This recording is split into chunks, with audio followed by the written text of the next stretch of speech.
Okay, let's get started. Welcome everybody to CSS.330.1 PCPs and Limits of Approximation algorithm. So for those of you who don't know, I'm Prahladh Harsha, and I'll be the instructor for this class. This lecture course we'll have 2 lectures a week, but it will be 2 back-to-back lectures on Friday, 9:30 to 1 p.m., 9:30 a.m. to 1 p.m. with possibly a half an hour break. So before I go into sort of the Administrivia and stuff, let's quickly go around to find out who are all in the class and who will be taking the course and just introduce ourselves. Let's get started. You go ahead, yeah. I'm Yogesh. I work with Media Analysis. And I work in Query. Yeah, so I don't have the Zoom turned towards you, but I'll see. Yeah, you're Yogesh from IMSC. Yes. I'm Manideep. I graduated from IT Kharagpur. I'm currently visiting PIFR. I'm Varun. I'm graduate student at PIFR and I'm working at Ramprasad. I'm Sridhar. I'm a student at TIFR. I'm Rinal. I am at TIFR. Yogesh, you're visiting for the whole semester or for 2 months till end of March? Okay. And can we go on to the online participants? Rohan? Hi, I'm Rohan. I'm an undergrad at CMI. Welcome, Rohan. Yeah. Hi everyone, my name is Dan and I'm a master student at TPFL. Sorry, I can't hear you. Can you speak a little louder? Yeah. Hi everyone, my name is Dan and I'm a master student at TPFL. Okay, welcome. It should be ridiculously early there, no? Isn't it 5 a.m. or? It's exactly 5 a.m. Yeah. Okay. Okay, thanks. Welcome everybody. And let's get. I think the volume and the speakers seem to be really low for all the online audience. So the online audience, where should I do to increase? I don't know. So let's skip at those questions. So my volume is clear to Rohan and Dayan. Is that fine? Yes, it's all good. It works.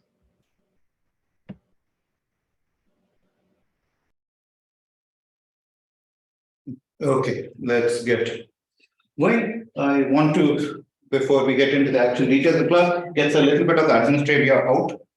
This one. So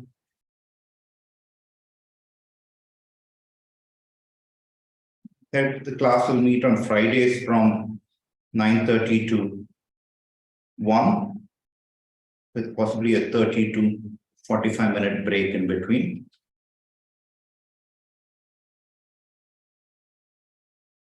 And for those who are crediting the course, the grading will be based as follows.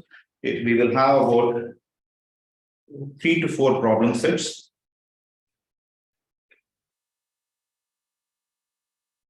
Which will contribute 60% of the grade. Class participation will contribute to another 20%. And there will be either a paper or a project, paper presentation or project at the end of the course.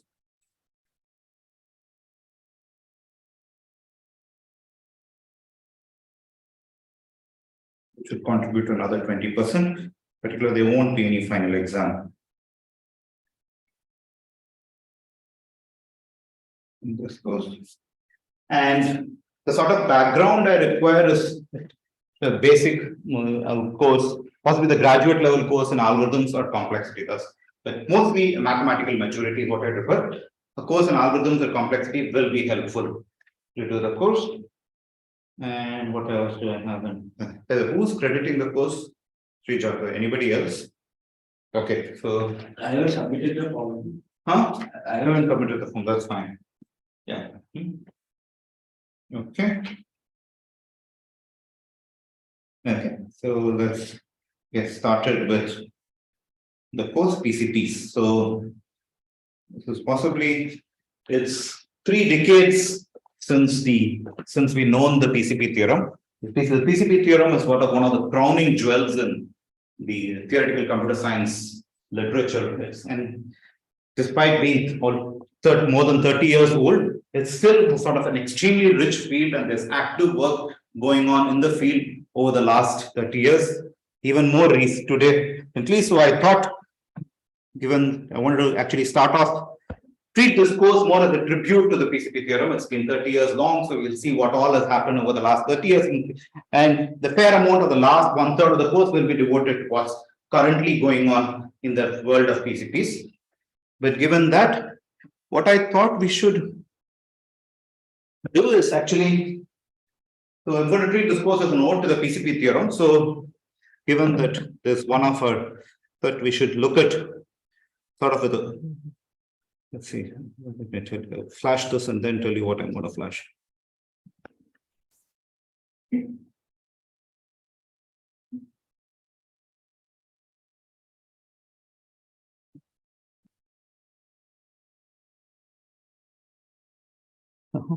Yeah, started off with an ode to the PCP theorem. This is something from, just pulled it off this morning from ChatGPT, asked it to write it, and it's fairly contextual and stuff. It talks more about the PCP theorem as its applications toward cryptography and proof checking, which is possibly the hottest thing in today's world of cryptocurrencies and blockchains, the biggest application of PCPs.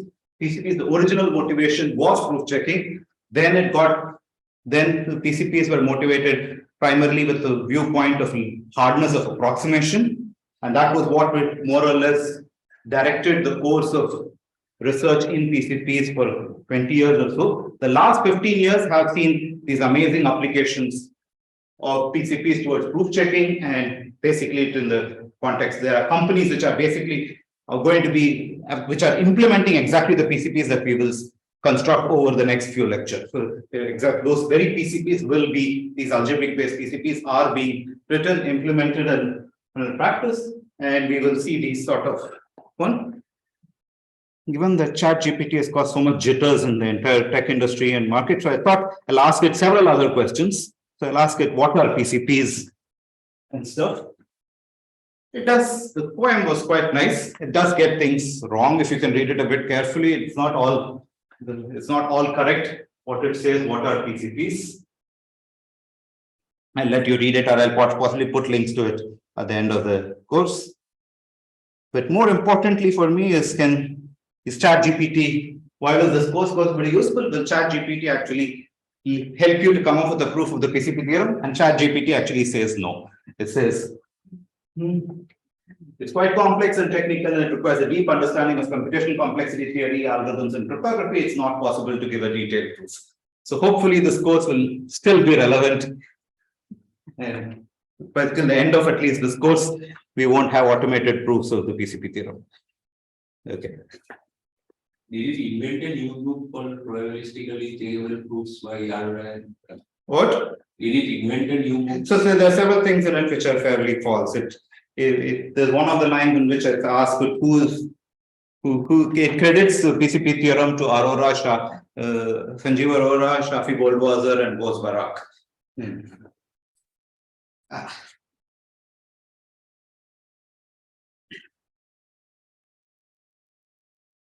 Okay, that. So the PCP theorem, so it's already sort of 3 decades PCP theorem. And the PCP theorem is primarily, you can view it from 2 different points of angle. One is, as the title of our course suggests, is limits of approximation algorithms.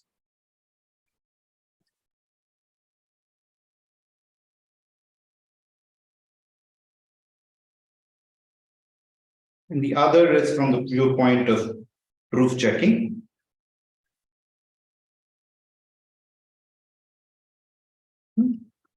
And what we will do in today's lecture will actually, I'll try to impress on you the statement of the PCP theorem written from both these viewpoints. I actually don't view this as 2 viewpoints. I don't even look at them as 2 sides of this coin. It's actually the same side of the coin written in 2 different languages. These 2 viewpoints, and most of today's lecture will actually be focused on what does the PCP theorem state in these 2 languages, in the language of limits of approximation algorithms and the language of proof checking. Today's lecture primarily will be focused on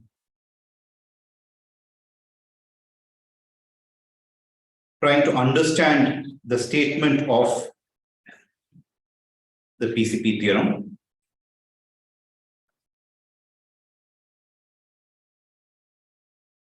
From these two viewpoints. Hopefully by the end of today's lecture, that is both parts, for the first lecture and the second lecture, we'll see this.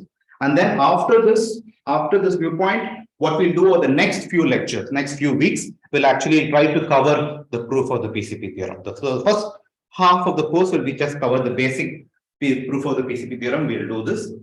By now, we know at least two very different proofs of the PCP theorem. And what we will do in this course is the algebraic proof of the PCP theorem. There are some advantages, especially from the context of proof checking with the algebraic proof offers, and hence we will be doing the algebraic proof of the PCP theorem. And hopefully I'll finish all of this by the first half of the course. And then we will see various extensions and variants of PCP theorem and what's going on recently. So next 4 to 5 lectures, 4 to 5 weeks, weeks will be.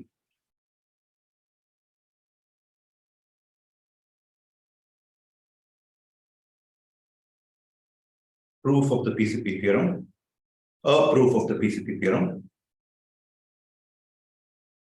and subsequently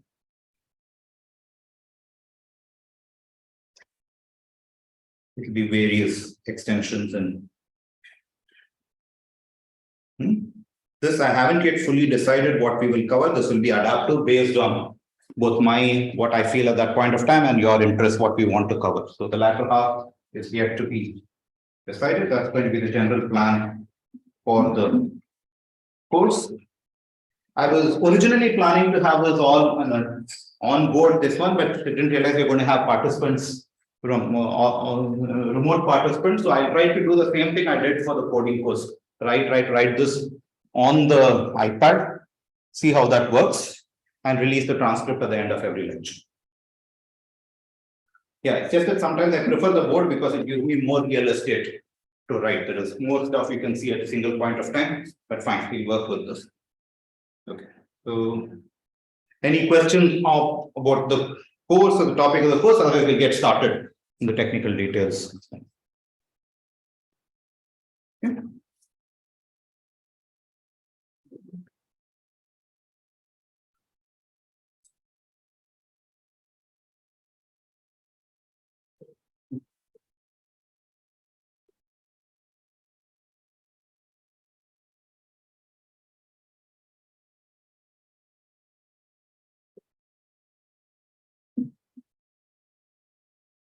Sure.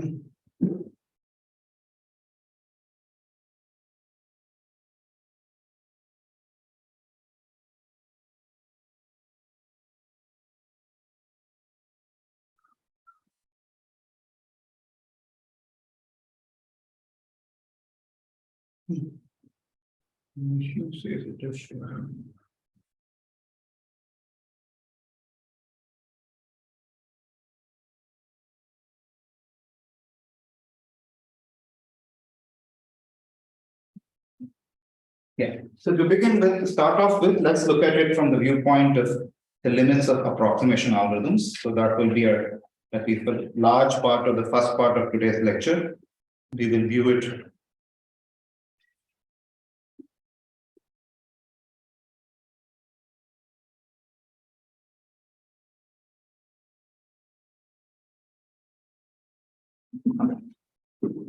so why approximation algorithms? Firstly, even before limits of approximation algorithms.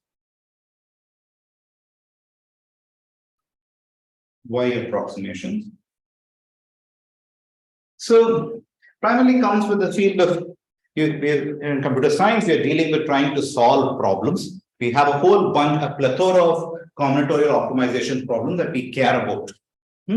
And the theory of NP completeness said that many of these interesting problems happen to be actually hard, like vertex cover, max cut, max sat, traveling salesperson problem, knapsack, min span. All of these happen to be extremely hard problems. These are what we have managed to show over the years. In fact, early on the 70s and early 80s, that these are all NP complete problems in some sense. So in that sense, they are hard to solve in the worst case. There's no easy algorithms. We don't expect to have an algorithm that solves these problems in the worst sense for all instances.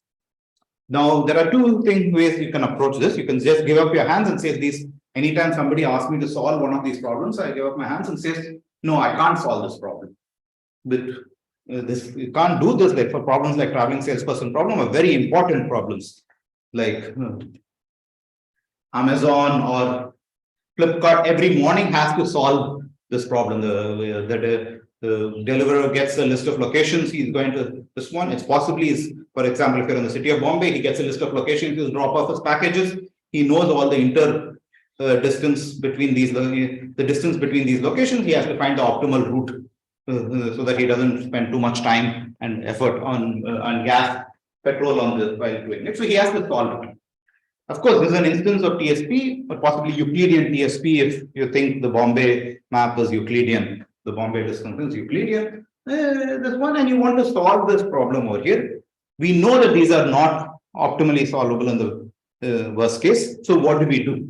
We can do one of two things. We can sort of come up with heuristics which solve this problem on most instances and hope that your instance which you have is one of those most instances. That's language of heuristics.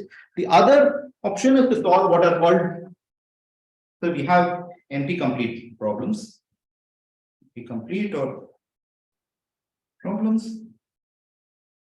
And how do you cope? Question is, how do you cope with their hardness? Coping with hardness.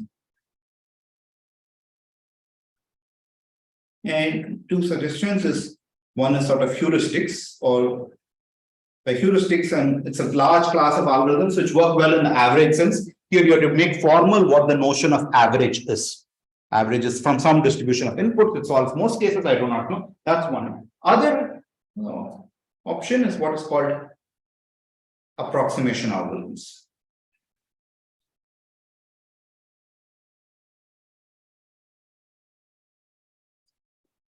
And what does it mean to give an approximation algorithm? So you might not be able to solve the problem optimally, but you can possibly give a solution which is close enough to the optimum. So even before I formally define it, let's actually see an example for this. And then we'll define what approximation means. So let's take two examples. First example I want to treat is vertex cover.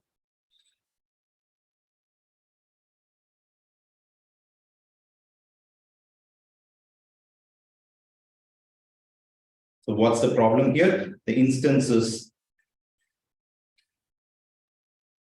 an undirected graph.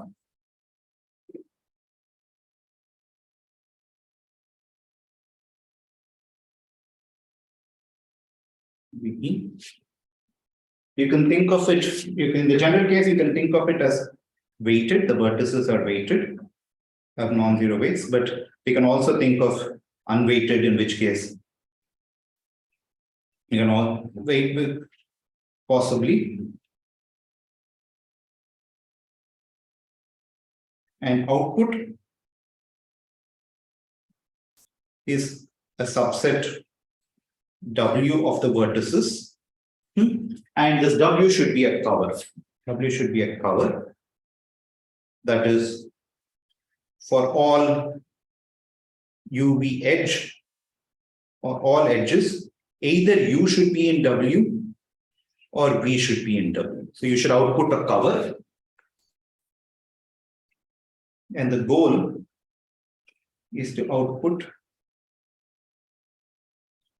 a W with minimal weight.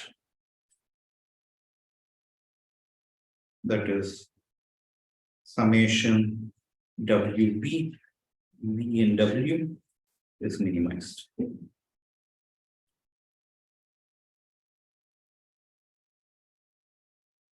So this is a classic NP-complete problem. We don't believe we can solve this in optimally. So in the worst case, the question is, what do we do otherwise? So how do we otherwise handle this? Question is there any way in which I can get my video to be the one that's pinned on this? Yeah, you can pin it. Huh? You can pin your video. If I pin it, It thickens with the whole thing, that's why. No, then wait. Switch to shared contain left to top. Which one here? No, in the left of the whole screen. Yeah. Okay, no, yeah, That's good. Okay. So we don't expect to solve this in the first place. This is one of the classic, it's one of CARP's NP complete problems. Vertex cover is NP complete or NP hard, the way I have stated it. It's not a decision problem. So what do? You can come up with, many of you know that there is a two approximation algorithm. There is something in which there's an easy algorithm, there's a polynomial time algorithm in which I can output a vertex cover, which I can guarantee, it might not be the best vertex cover, the vertex cover of smaller size, but you can guarantee that it's almost all, not almost always, it's always within a factor of 2 of the best vertex cover. That is, however, if you look at, so let's look at this plane. And do you guys know what this algorithm does? What's the algorithm? Take a maximal matching. You don't even need a maximum matching. Take just any maximal matching and output the both endpoints of all the matching edges in the maximal matching. This has to be certainly a vertex cover, because if it's not a vertex cover, then there's an edge which is not covered, and this is not a maximal matching. So it has to be a vertex cover. Why is it within a factor of 2? Now, take any vertex, take the smallest vertex cover. So firstly, this is a vertex cover. We saw this because if it's otherwise, it violates maximality of the maximal matching. Why is it within a factor of 2? Any vertex cover must use at least one vertex. Yeah, because it's a matching. Any vertex cover should have, you have these matching edges. For each of the matching edges in the this is just the fact it's because it's a matching. At least one of the endpoints should be in any vertex cover. Any vertex cover. So every vertex cover will have at least, its size should be at least the size of the matching. And you are outputting what cover which is twice the size of the matching. Therefore, you do have this algorithm. So the claim is if M is a maximal matching,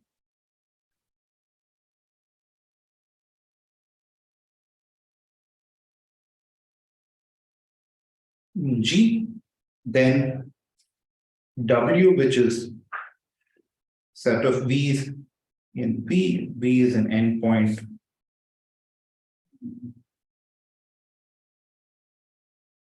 of an edge in M, satisfies certainly W is a cover, it's a vertex cover. But more importantly, mod W is always less than or equal to twice optimal vertex cover. This is when I think the unit weights. Huh? This is only in the unweighted sense, right? Yeah, this is in the unweighted sense. So let's, it's in the unweighted sense. So let's work with WB, the unweighted case.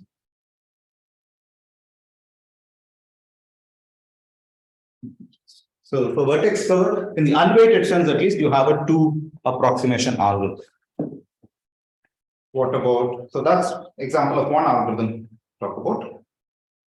So in some sense, it does something good about this, something nice about this. It gives you something which is within a factor of 2, always of the optimal vertex cover. And let's make another problem. Max 3 set. Here the instance is a set of n Boolean variables.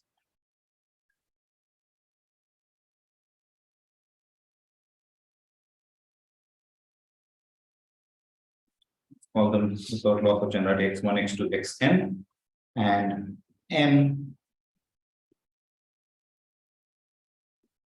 clauses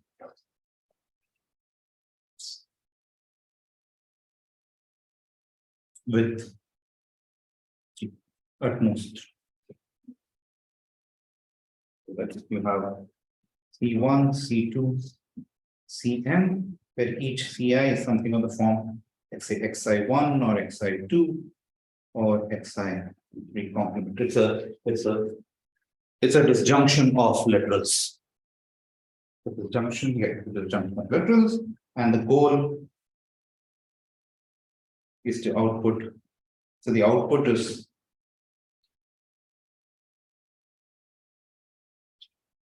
an assignment. A Boolean assignment, say A to the n variables. And the goal is to maximize the number of clauses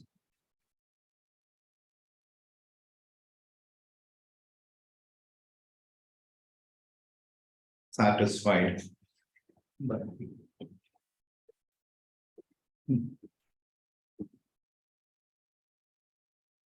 yeah. So once again, we know that max 3 sat is NP hard. Because if we can find an assignment that satisfies all the clauses, we know that that's the problem of 3 sat, and we know 3 sat is NP complete. Therefore, if we can solve max 3 sat, we can solve 3 sat, and that's NP complete. Therefore, max 3 sat is NP hard. So this is a problem which is we believe to be extremely hard. But we do have, once again, approximation algorithms for this. I believe many of you would have seen approximation. So what is an approximation algorithm for this? Do you see an approximation algorithms for this? So just actually this approximation algorithm is extreme. It's oblivious to the input completely. It just knows. So there's the following approximation algorithm.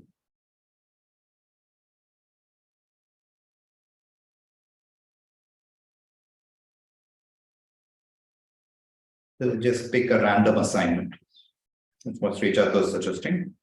Completely ignore the input, ignore the structure of the clauses. Let's just pick a random assignment.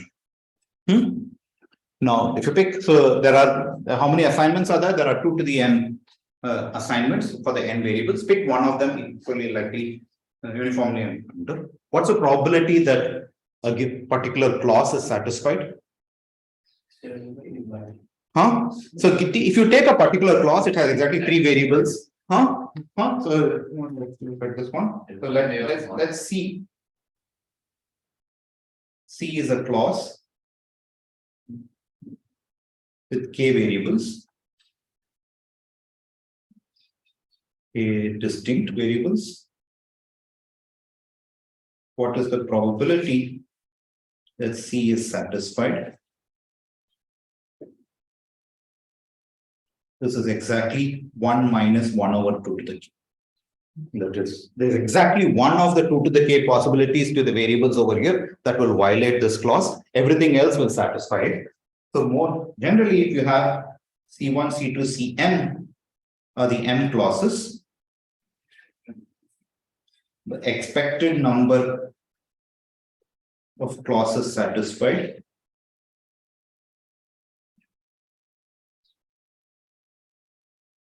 is exactly summation j in 1 to m of 1 minus 1 over 2 to the kj, where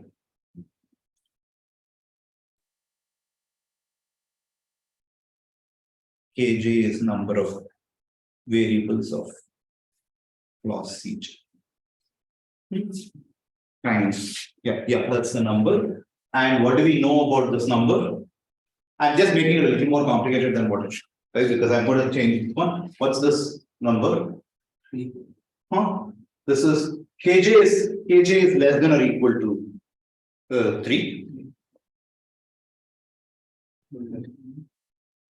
No. So should I make it max exact reset or maximum? I should make it max exact reset. Let's make it max exact reset. So make it equal to 3. So then in which case this is exactly 7 by 8 m number. And so on average, you satisfy 7 by 8 fraction of the clauses. 1 by 8 fraction of the clauses, and it's an easy exercise to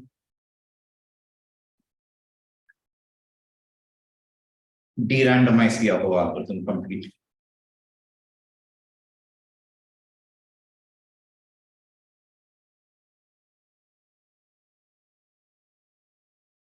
We can eliminate the randomness over here. So these are two instances of approximation algorithms in which the exact problem is very hard, but you can come to some factor. More generally, what do I mean by an approximation algorithm? So an approximation algorithm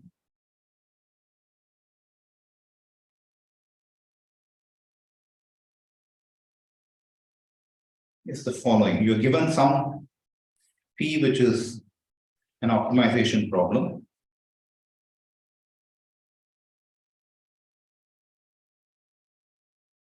It's either a maximization problem like max3sat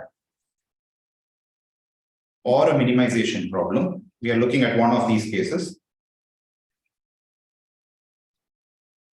And you want to find your phi is a problem instance, you have to find a solution which maximizes some quantity or minimizes some quantity. And this is the goal of the problem.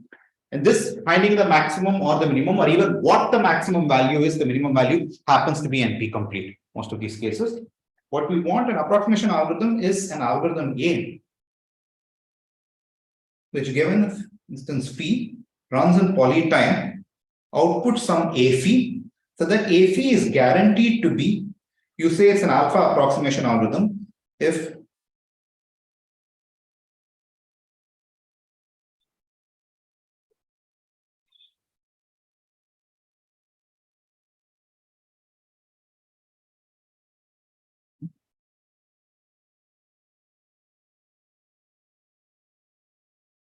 alpha is some number between 0 and 1. So this is for a maximization problem. So it doesn't necessarily output the best, but it outputs something within a factor of alpha. The problem for the minimization, it will be similar. I'm going to say A phi is at least the optimal, and at most 1 over alpha times.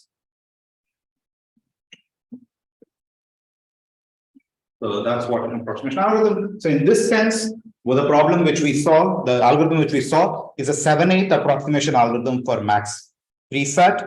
It's a half approximation algorithms for vertex cover.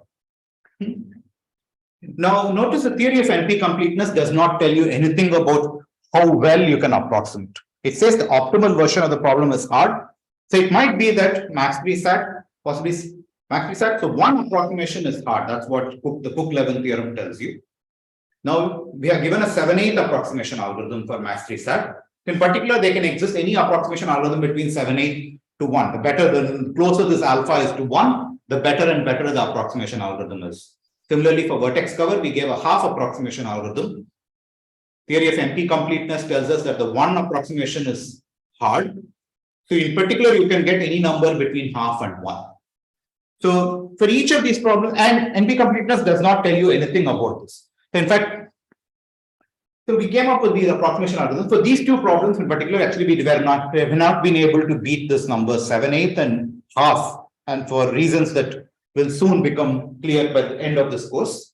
But once this notion of approximation algorithms was sort of developed for a variety of problems, people be trying to come up with various notions of approximation algorithms.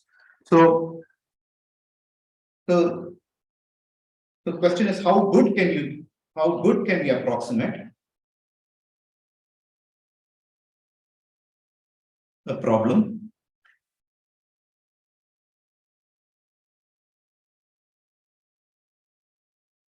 Given problem, people studied this, and different problems fell into different buckets.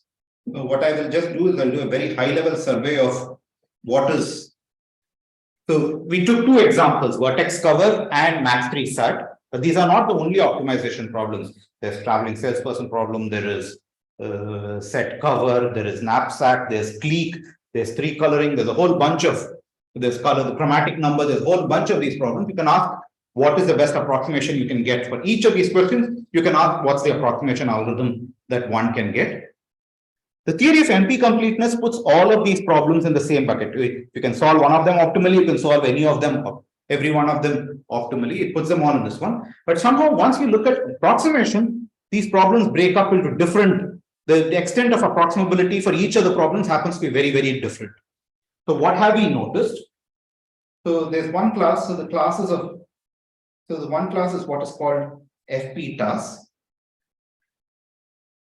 This is what is called fully polynomial time approximation scheme. It's short for this. And what does it mean? It means that for all epsilon in 0, 1, there is a 1 minus epsilon approximation algorithm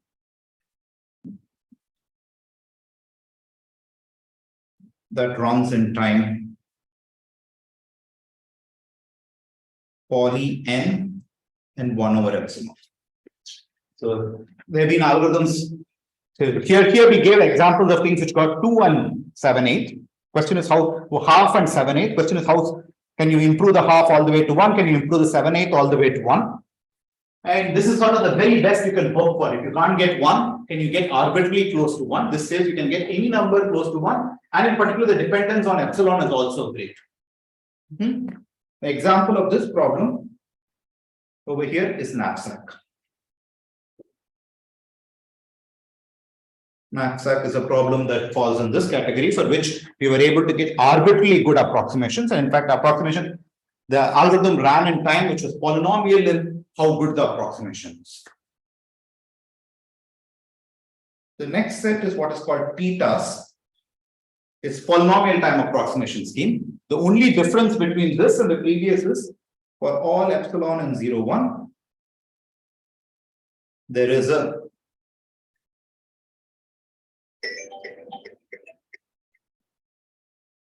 one minus epsilon approximation algorithm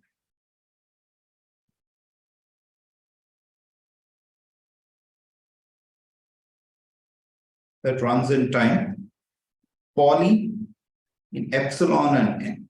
Poly in n, but the dependence in epsilon could be arbitrary. I'm not saying the dependence in epsilon is 1 over epsilon. It's poly 1 over epsilon. And examples of problems over here are, I think, min makes span.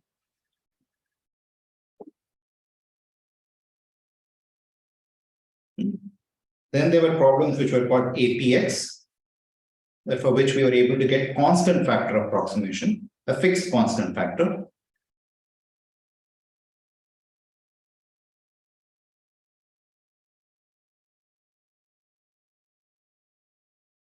And the problems which we saw were so far, the two examples we saw belong to this bucket: vertex cover, max cut, sorry, max 3 sat.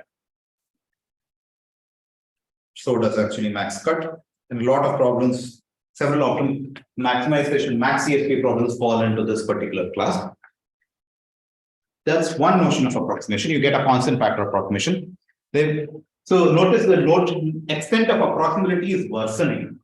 As NP complete problems, knapsack, min, max, span, vertex cover, max reset, they're all equally lived in the same bucket, but their extent of approximation changed, becoming weaker and weaker. Yes, no. So the first for FP task definition, isn't it more natural to ask for poly and log?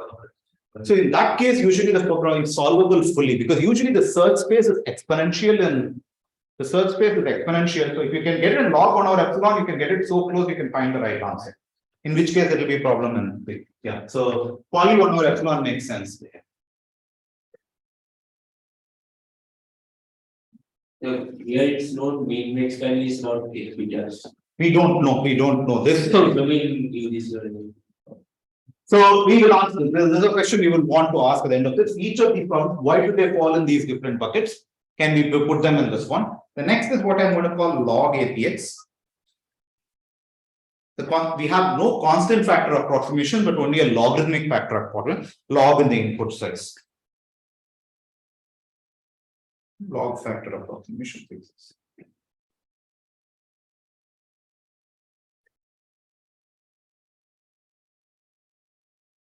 An example of this is the famous set cover problem. For this, we only have log n factor approximations. We don't know better than log n. And things can even get worse, in which you get only poly APX, that is, the best you can do is a poly factor approximation. And the examples for this is, say, clique. I want to output the largest clique in a given graph. Of course, there is the 1 over n approximation. I output a vertex. That's certainly within a factor of n of the largest clique. And surprisingly, we don't have algorithms that do better than this. Similarly, coloring, find or what's called the chromatic number. Find the chromatic number of the graph.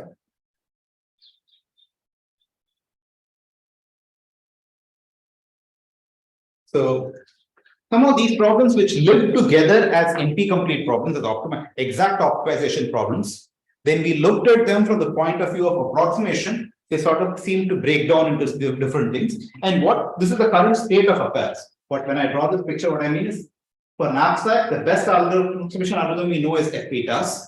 For min-max-span, the best we know is PTAS. We don't know, we don't have an FPTAS.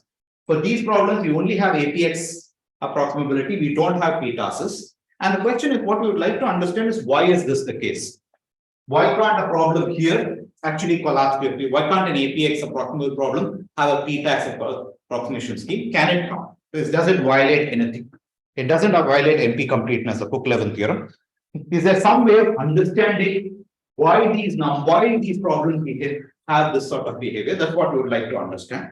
And what we will see shortly is PCP theorem tries to exactly understand this. For each of these problems, it's going to try to explain to you what is the extent of approximability. And for almost all the problems stated over here, this is the best we can show. And under various assumptions, we can show that you cannot, these classes problems actually fall into these classes and don't fall into any, don't have any offer, have any better approximation algorithms. Questions?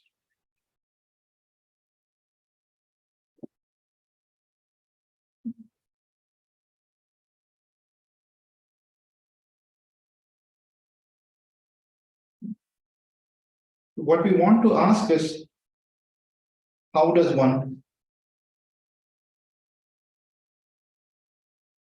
study the extent? So what I want to study is following. What is the best approximation given a problem, given a particular problem? That's a question we want to look at. Given a problem, an optimization problem, one of these problems. There's an ill-defined question because I'm stating it very generally, but what is its best approximation?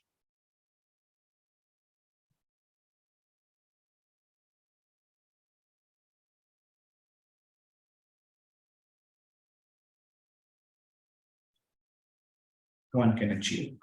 Of course, this is, I can answer this only assuming NP not equal to P, because certainly if depends on the status of the NP versus P question. If NP were equal to P, many of these problems actually I can solve them exactly and stuff. So you'll be asking for conditional questions. That is, what's the best approximation one can get, assuming NP not equal to P? So this is the sort of question we would like to study.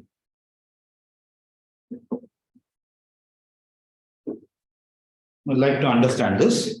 So let's actually get our hands dirty and take one of the problems we saw so far, say max 3 sat, and try to see how do we even try to understand what it means to be, how to show that this problem is hard to approximate. How do we come up with a theory for this? So let's take a specific problem.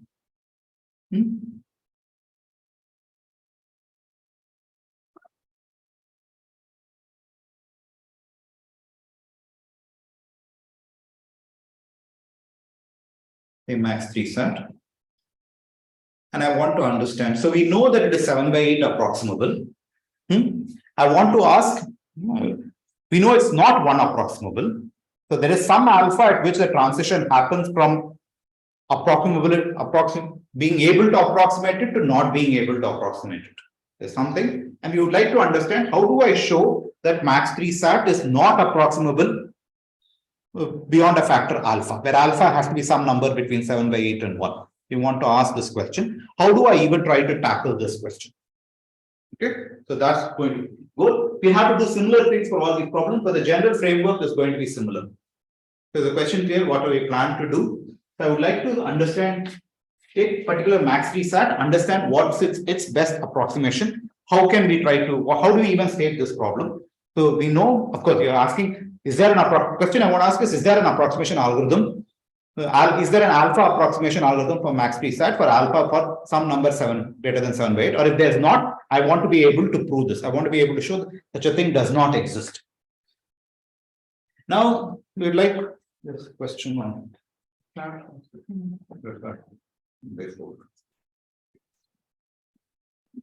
Like to understand this. So, the typical way we have been able to do this successful in this one, we have never been able to, we have not been successful in showing that something is not doable in this one. We have only been able to do it via reduction. We relate it to another problem which we have not been able to solve and say that if we can solve this problem, we can solve this other problem. So it's all the notion of reductions, which is possibly one of the most powerful exports of computer science to the rest of the scientific community. So we'd like to understand if what happens if max 3 sat has a alpha approximation algorithm for alpha better than 7/8, does something we want to be able to, so that if this happens, something has happened. We want to build a reduction from this to some other problem which we believe is hard. So to do this, firstly, even in the case of max sat, the optimization problem, forget about, I want to find out if there is something that satisfies all of them. Typically, when we deal with NP-complete problems, most of these problems are search problems. Like vertex cover, you had to find out the minimum vertex cover. Max cut, you had to find out a cut which has so many results. We didn't actually work with the search problems. In most of these cases, we worked with what are called decision problems. We moved to languages. And somehow, so we actually came up with a language counterpart, a decision problem counterpart for the original problem, which captured the hardness of the original problem. We sort of, for each of these problems, vertex, so for instance, how did we do it for vertex cover? Vertex cover, so the vertex cover, actual problem was find vertex cover of minimum size. That was the original problem. But we came up with a language, a decision problem which had this feature. It had two inputs, G and K, and said that there exists a vertex cover W, subset of the vertices of G, such that size of W is less than or equal to K. This made it into, so this is sort of a problem with an yes no answer rather than finding out this one. And this problem had two features. That is, if we were able to solve this optimally, if we were able to answer this, we were able to actually use that back and forth, use that and solve the vertex cover problem itself. And it had two advantages to it. One, vertex, so firstly, so several observations I want to make. Vertex cover, unlike this problem, is a decision problem. It says that is, it has a 0-1 answer. It's not a 2. It's sort of equivalent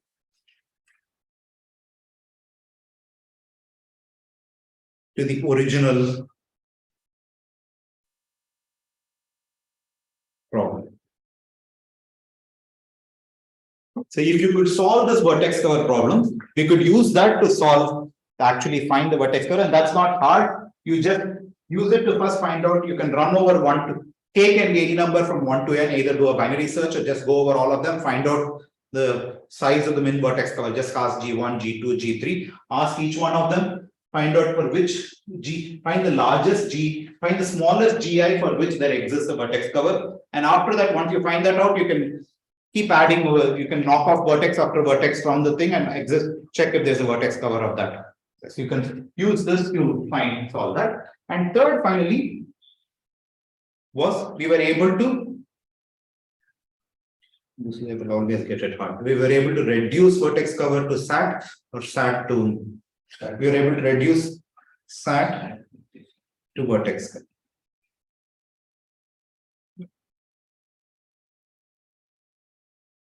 So we were able to give a polynomial time reduction from SAT to vertex cover. It said that so if you can solve once you had all of these things, and here is where the decision factor for the decision problem was useful. The decision problem factor, we were able to compare two problems of very different things which seemed like apples and oranges. We brought them into a language in which they were both decision problems, so we could run a reduction between them and sort of do this.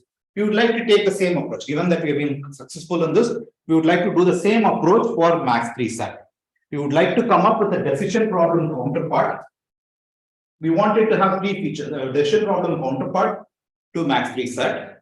It should be morally equivalent to the original problem of approximating max 3 SAT, and it should be at least as hard as some known problem that we know, typically SAT. If we can do all of these three, we will know that that problem is solution. So this is what we plan to do in the next 5-10 minutes. We will sort of try to come up with a decision problem counterpart for alpha approximating.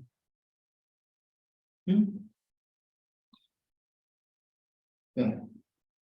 Similar to above.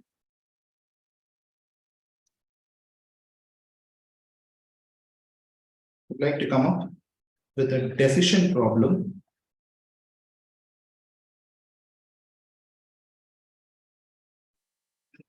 counterpart for this problem of alpha approximating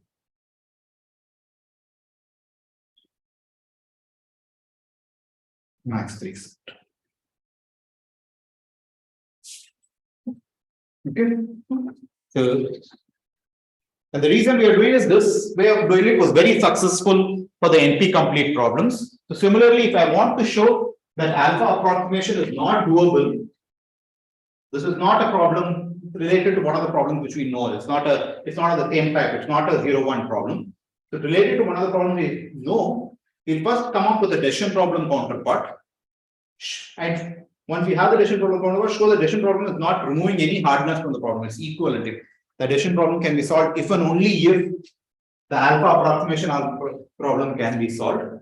And then finally relate the decision problem because it looks more similar to other problems related to some other problem whose hardness we conjecture to be hard. Okay. So our first goal will be trying to come up with this notion of a decision problem that captures the hardness of max 3 SAT. How do we go about this? So previous one thing which we haven't seen, we'll talk about the way this is done is by building up this notion of what are called gap problems. So the usual notion of decision problems, we split the world of instances into two instances, the S instances, the no instances. So the usual language or a decision problem always looked the decision problem so far for us, or what's also called a language, looked like this. It took the world of instances. This is the world of instances, say 0, 1 star, or say the vertex or problem is all pairs of graph, comma, integers. It's this pairs. And split them into two parts.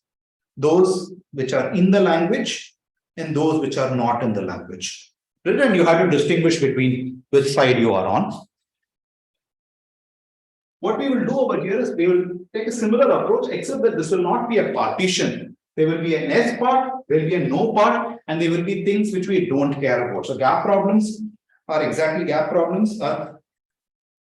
They have an S and no tuple, which are both of which are subsets of the set of instances. So it must have two features, S intersection no should be as before empty. And that's, but we don't care that S union no is the whole space. So basically, it looks like this. There's an S part, there's a no part, and then what I'm going to call don't care. So we will sort of move to this decision problem. We will work with these sort of decision problems. And it will be more convenient to work with decision problems in which we want to separate an S from a no, in which there are some instances which I really don't care what those instances are. Unclear why I need to do this, but we'll see that once I break this, it will be easier for us to do the whole theory. I'm going to talk about what's the decision problem. So what's the gap problem? So the gap problems are also decision problems, except that it's ill specified on certain inputs. On our certain inputs, I don't care whether it's an S instance or a no instance. I'm asking if an algorithm can separate an S instance from a no instance. So once again, what does it mean to solve the decision problem? Solve a decision problem means there must exist an algorithm that out for every instance, for every S instance, the algorithm has to say yes. For every no instance, the algorithm has to say no. Or accept every S instance and reject every no instance. What does it mean for an algorithm to satisfy a gap problem? For every S instance, it should accept it. For every no instance, it should reject it. For a don't care instance, I don't care what the algorithm does on it. It could do arbitrary. In particular, if the algorithm accepts, what do we know? That it's not a no instance. If the algorithm rejects, what I know, it's not an S instance. If the algorithm accepts, it's not proof that the instance is an S instance. It only says it's not a no instance. In one case, you'll have a verifier. Huh? In one case, you'll have a verifier. In the sense? If it's an A instance, we can check the cardinality of the vertex forward. It depends on the problem, depends on the problem, but generally I'm going to think of it this way. For example, what is a gap? What's the gap problem I'm going to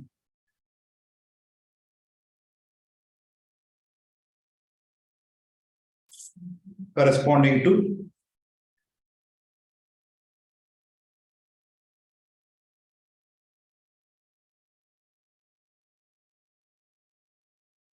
alpha approximation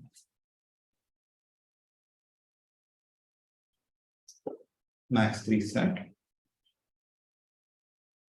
I'll call the gap problem gap alpha. The alpha once again is a number between 0 and 1. Max 3 set. I'm going to call it gap star alpha because I'm going to later on soon define another related problem. It has S and no instances. What are the S instances for this problem? It's going to come with 2, phi and k. So phi is a 3CNF formula.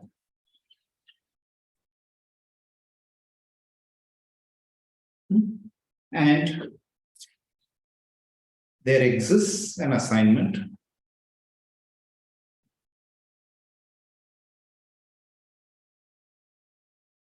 satisfying greater than or equal to k clauses. And no is phi and k. So that once again the same thing. Phi is a PCNF formula. And the usual no will be every assignment violates what satisfies strictly less than k clauses. That will be if it was a decision problem. What you're going to say is and for all assignments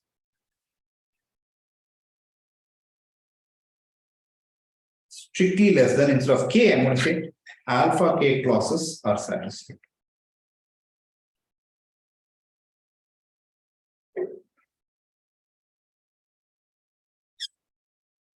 Okay. So in particular, phi and k pair for which there exists a satisfying assignment that satisfies more than alpha k but less than k are the don't care instances over here. So this is what I'm going to call gap alpha max 3.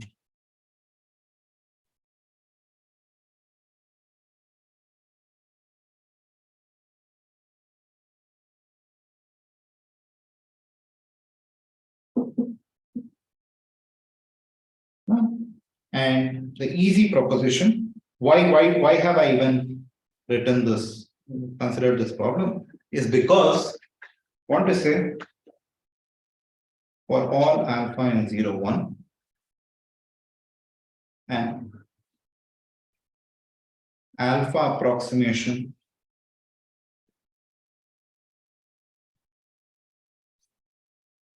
algorithm for max 3 sat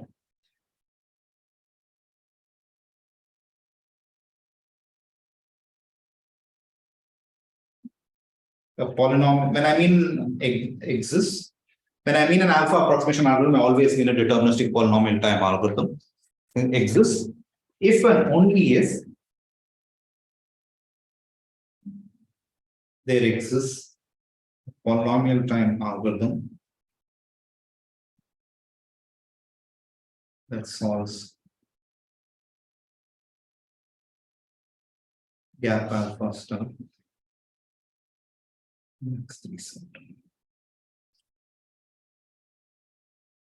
So in some sense, this problem captures the hardness of trying to understand whether an alpha approximation algorithm for max 3 sat exists or not. So this exists if and only if this particular problem has a polynomial time algorithm. So this is sort of the counterpart for the item 2 over here. And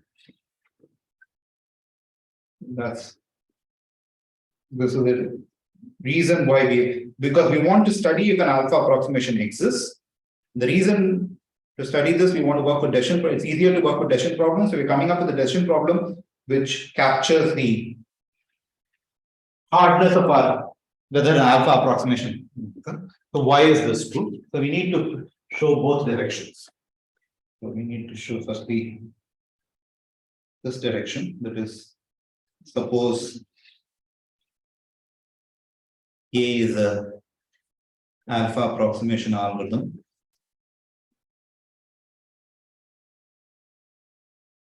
for max 3 sat. I want to use A to come up with a polynomial time algorithm that solves gap alpha star max 3 sat. How do you do that?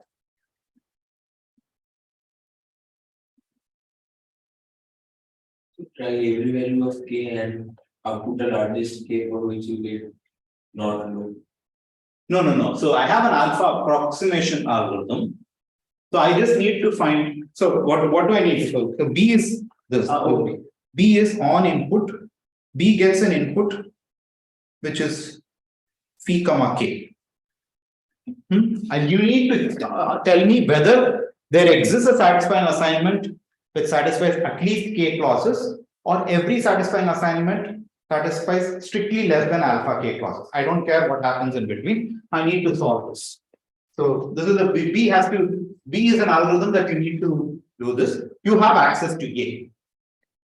If a output something that has less than. So certainly in one thing, first thing you should do is run A on phi and let k prime be A of phi. So k prime is some number which is between the optimal number of satisfying assignments and alpha times optimal. It's k, because it's an alpha product, it's going to output this. So what do you output? You need to decide based on k prime whether you want to accept or reject. If k prime is lesser than equals to alpha k, I will say no.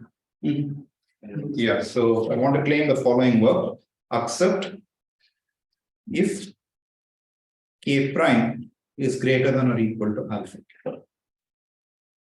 So that's the algorithm which I have. So I want to share that this algorithm works. So claim B solves gap alpha star max 3 sat.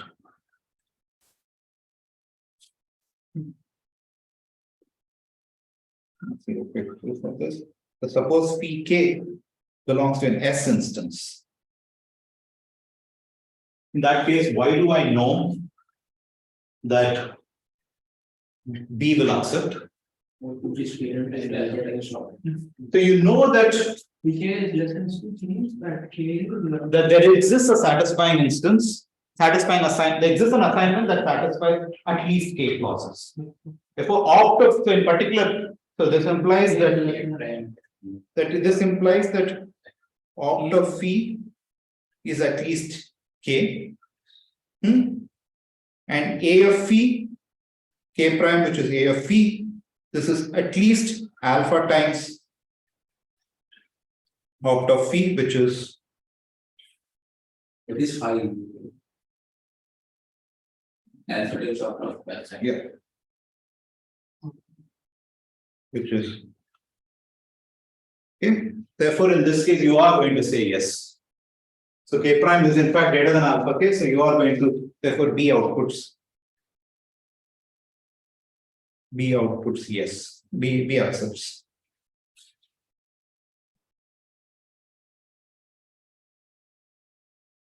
In the other case, if phi K belongs to no, what does that imply?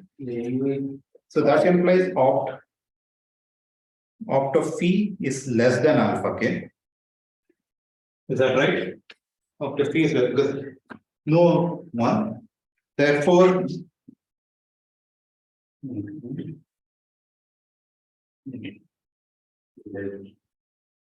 K prime, which is opt of phi. Prime is A of K prime, sorry, K prime is A of phi.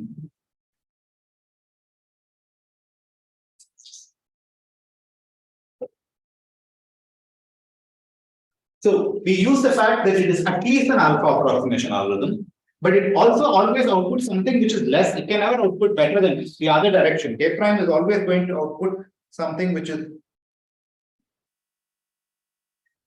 B. So this is always a number less than alpha. In this case, you have this, that implies B rejects.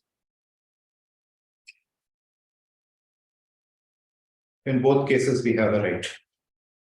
So if you have an alpha approximation algorithm, then this gap problem, if that's doable in polynomial time, this is also doable in polynomial time. This is one direction. So now let's look at the other direction. That is, suppose. Can you call that less than equal to A5 is less than, right? Because Which one? K prime equals A5 less than alpha. The Because if A5 is equal to alpha 5, then P equals to B. you know all the guarantee of A5 is it gives you a number between opt phi and alpha times opt phi. I don't know what it is. So these are the two guarantees. So these in some inputs it could be giving me opt phi. I don't know. All I know is it always gives me a number which is at most opt phi. So it's always going to give me something which is at most opt phi and at least alpha times opt phi. Okay. It gives me this one. I'm going to use both those guarantees. In one part of the proof, I use the lower bound guarantee, and the other part I use the upper bound guarantee. I do not know which side it's going to be. If I know exactly what ratio of the optimal, then you know the optimum number. Suppose B solves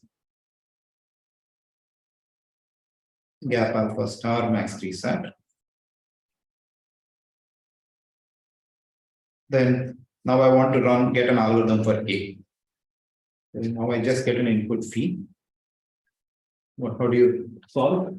try for all values of P and output the largest K for which it means. So you can do the following: run B on phi1, phi2, all the way it can go only up to Cm. M is the number of clauses. Let K be the max, rather K star be the max K such that B on phi K accepts. Output what? What should I output?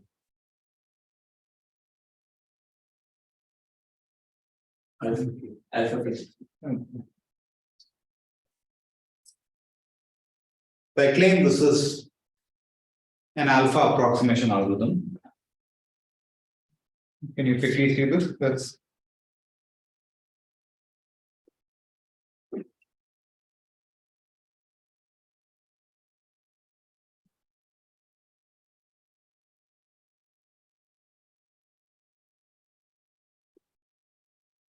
so what do we have? We have P rejects phi k star plus 1 and phi accepts phi k star. We have these both because you know at this point it accepted it and at this point it rejected it. Now, because it rejected phi k star plus 1, what do you know? Phi k star plus 1 is not an S instance. This is what you know. So that implies P k star plus 1 does not belong to S. In other words, the optimum k star plus 1 is less than or equal to opt phi. That is less than, sorry, k star plus 1 is less than opt phi, or equivalently k star is less than or equal to opt phi. That's what we have. And what's the other direction we have? So because it accepts phi k star, what do we know? Is at least alpha K is not It is not a no instance.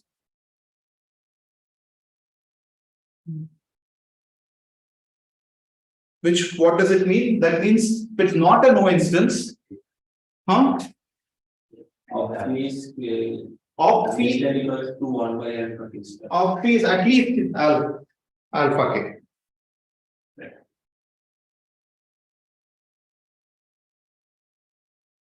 So one should be an upper bound, one should be a lower bound. K is at least alpha. 1 second, have I messed it up? It will be opt phi less than equals to K star. K star is at least alpha. Yeah, the first one is.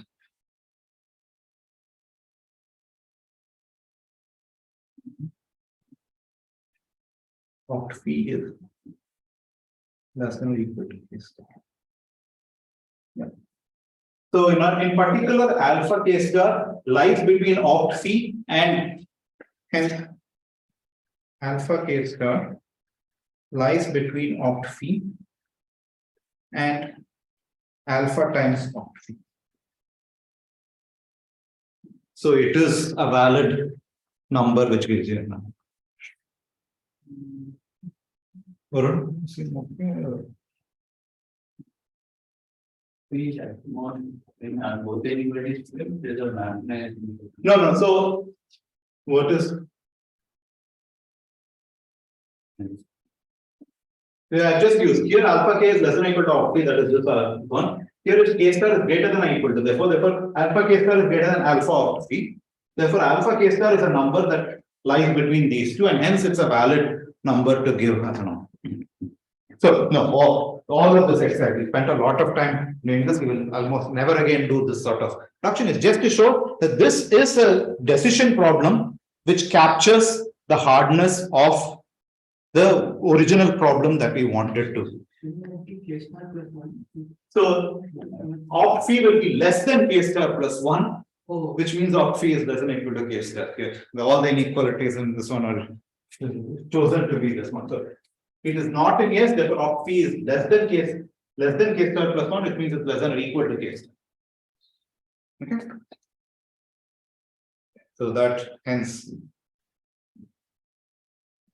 B is hence A is an alpha approximation now.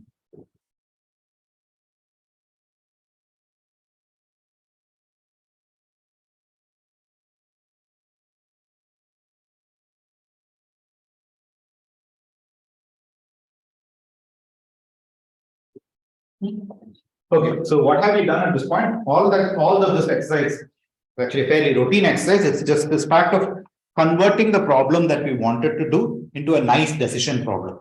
So that now we can compare it to other problems like the decision problems landscape that we have with, we can compare to them. The question now we want to ask is what is the hardness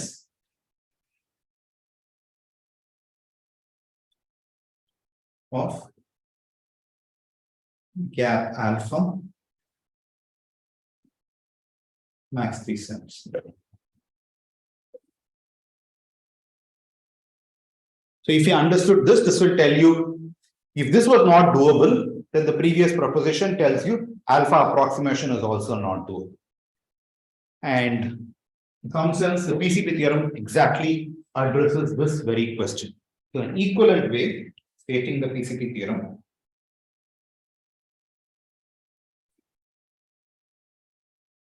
is the following. There exists an alpha. There exists alpha in 0, 1, such that this is NP hard. What do I mean by that? There exists alpha and a reduction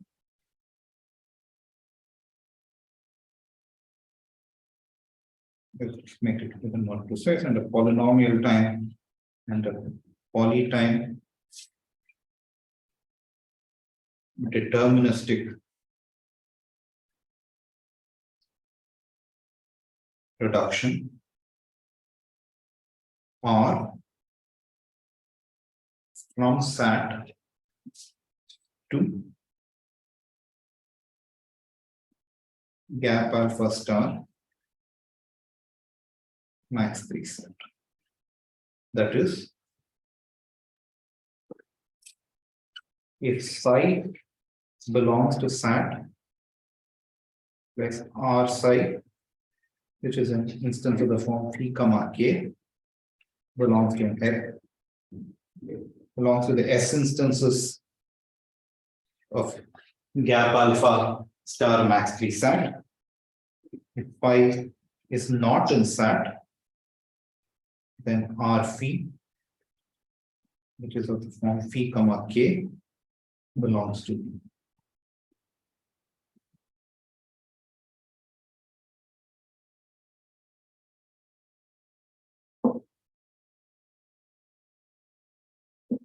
So the PCP theorem, I've just restated it.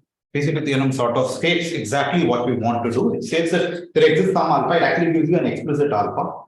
Explicit alpha states some alpha, something like 0.999 gives you one explicit alpha. It says for that alpha, there exists a reduction from SAT to gap alpha star max 3 cent.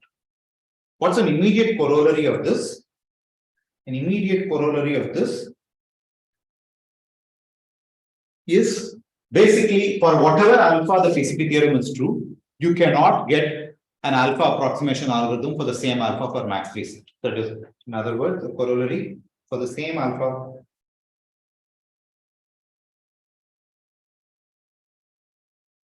as the above theorem. The theorem, there is no alpha approximation for max 3 SAT unless that will be the work. So the PCP theorem gives you some constant alpha. We will see it. It will be some number. Ideally, I would like to show that eventually for max 3 SAT, we would like to care that this alpha can be any number 7 by 8 plus 1. Eventually, later on in the course, not the PCP theorem, but a strengthening of the PCP theorem will show that for every alpha which is between 7, 8 and 1, the same result is true. Every alpha which is larger than 7, 8, the result is true. But right now, the way the PCP theorem is stated, we will only prove this. That will require some more work. And we'll do that. We'll do that also for later on. But this is what this is an equivalent statement of the PCP theorem. Okay, the PCP theorem basically it does the counterpart of the Cook level reduction. The Cook level reduction to show that vertex cover was NP hard. You had this sharp reduction from SAT to this one. This was the reduction which actually eventually led you to show that the vertex cover problem was hard. And what the PCP theorem is the corresponding version for this. Okay. Actually, so this is sort of the approximation viewpoint of the PCP theorem. PCP theorem actually states something slightly stronger than this. What it will actually show is the reduction R. In all the cases, it will actually, the K here it's allowed to output any K between 1 and M. The PCP theorem actually, I know the reduction is going to output something stronger. It's always going to output M as D. K will always be M. So the reduction could do anything. I'm going to tell you the PCP theorem is going to output. So in other words, I'm going to define this new problem. What I want to say is, I'll define this new problem. That's the reason. So what I call gap alpha max 3 set,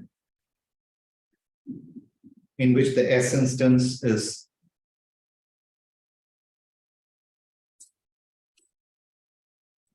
C is a GCNF.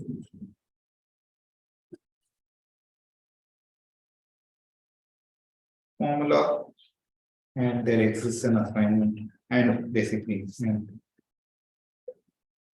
P is satisfiable. No. P is a GCNF formula.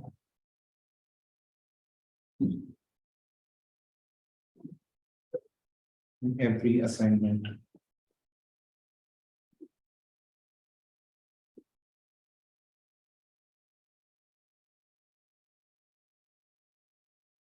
satisfies less than alpha M. So strictly speaking, the PCP theorem actually proves the following.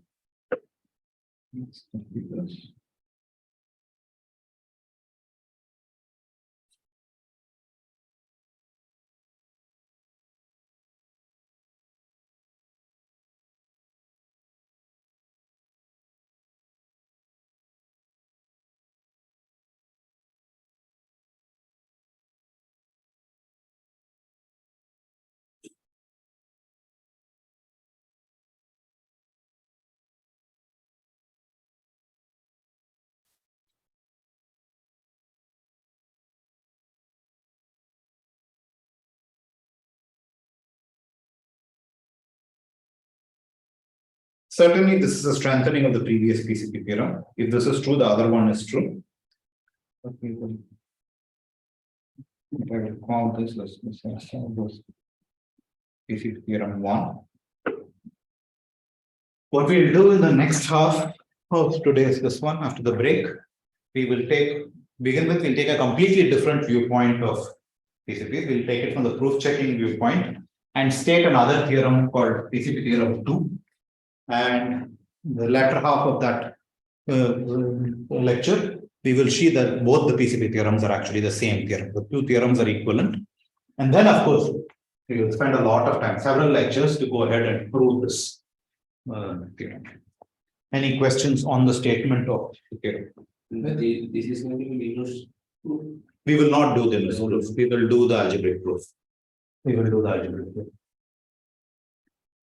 So there are right now two proofs known, one which heavily involves polynomials and one which does not. What we will do is the one that involves polynomials, because at least for the more recent applications, those seem to be more useful.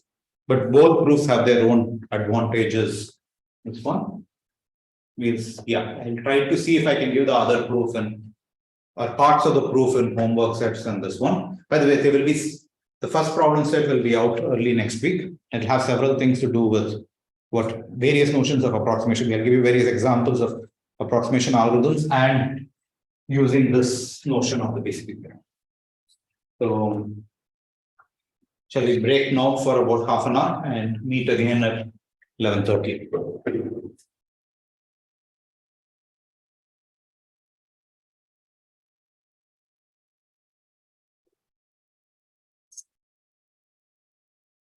Okay, welcome back. Go to part 2 of 1. We'll take, so what did we do so far? We sort of stated the PCP theorem as a reduction statement from the standard classic NP-complete problem SAT to gap alpha max T set, and stated in a way in which shows that if this reduction were true, which the PCP theorem guarantees, then alpha approximating max tree sat is a hard problem. So that's the method. We'll take a completely different viewpoint. PCP theorem is take the same theorem in a language of proof checking. So what we'll do now, talk about a concept called proof checking or proof verification.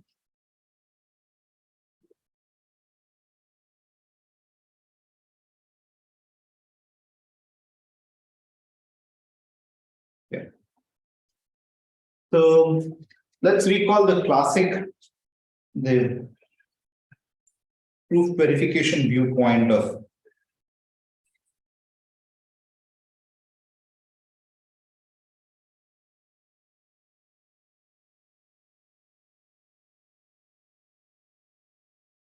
NP. So when do you say a particular language is an NP? So we will say that particular language, a language L,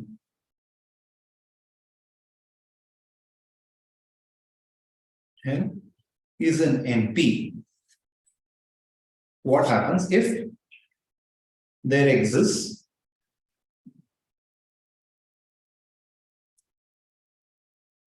a deterministic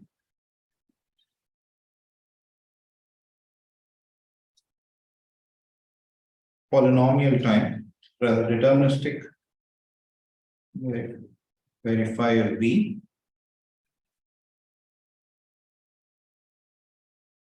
two polynomials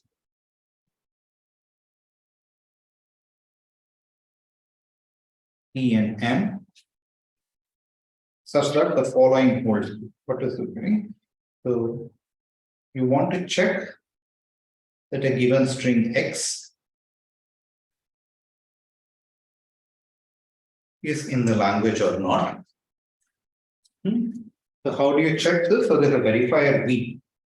This is the verifier that's guaranteed by the definition of P. It gets access to an additional longer string, which we call the proof pi. I'll write it formally, but we'll say that the verifier, it doesn't solve, is not of its own able to check whether X is in the language or not, but it can verify, it can check. If somebody gives it a proof, it can check if this proof convinces it that X is in the language or not. So the verifier reads the proof along with reading the theorem. This proof is M of mod X long. It's and the verifier runs in time.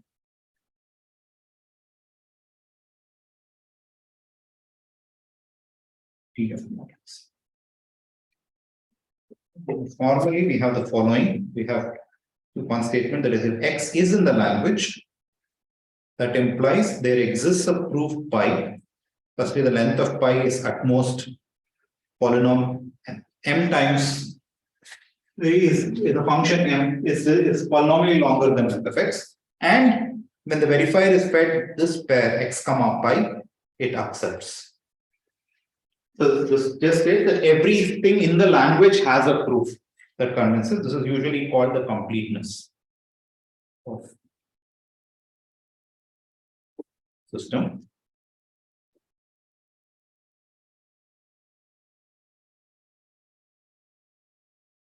Then there's a counterpart which says that if X is not in the language, then for all proofs pi, mod pi being one, all proofs of this length, the verifier, when fed this proof cannot convince the verifier that it is a right proof.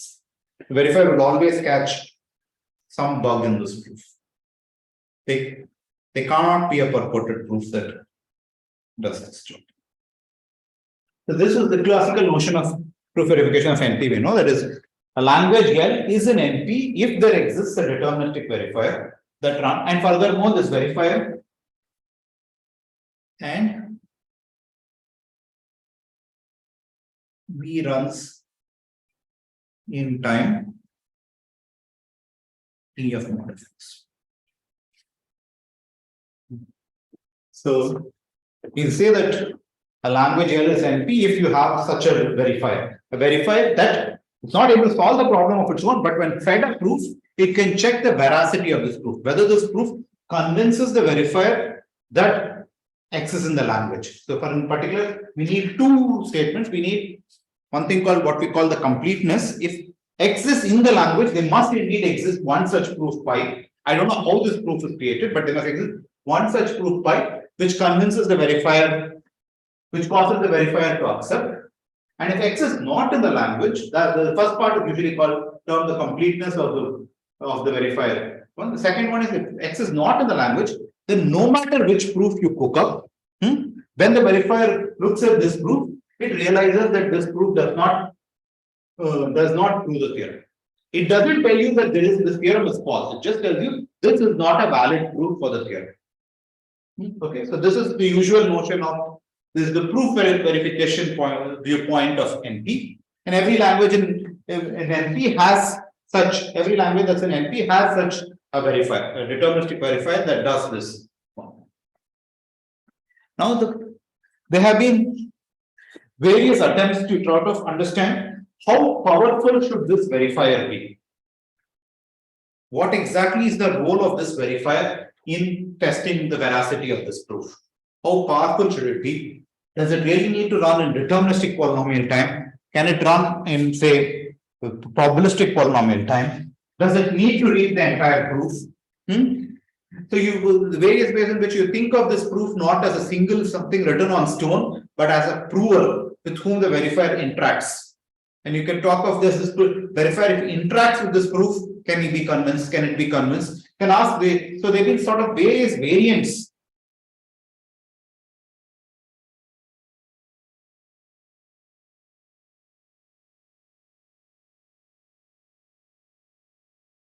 of this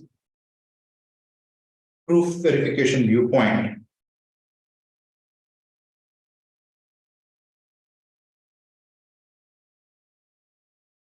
That were taken in literature. In fact, these led to what are called, initially it led to what's called interactive proofs. So I won't define these formally, interactive proofs. And this sort of showed that this extension was the very, so basically what are the various extensions trying to do? So the variants are going to allow verifier to be randomized.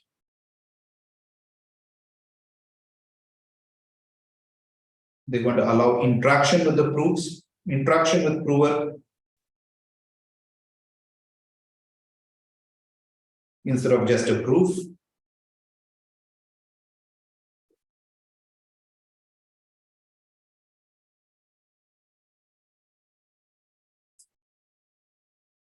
Read only few locations of few.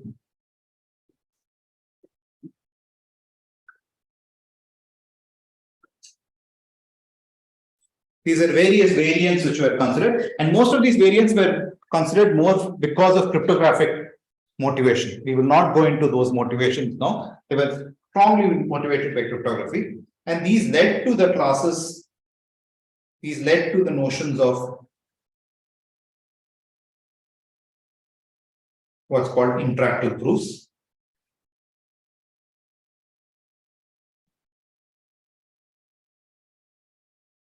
That is the proof of what's called IP equals P space.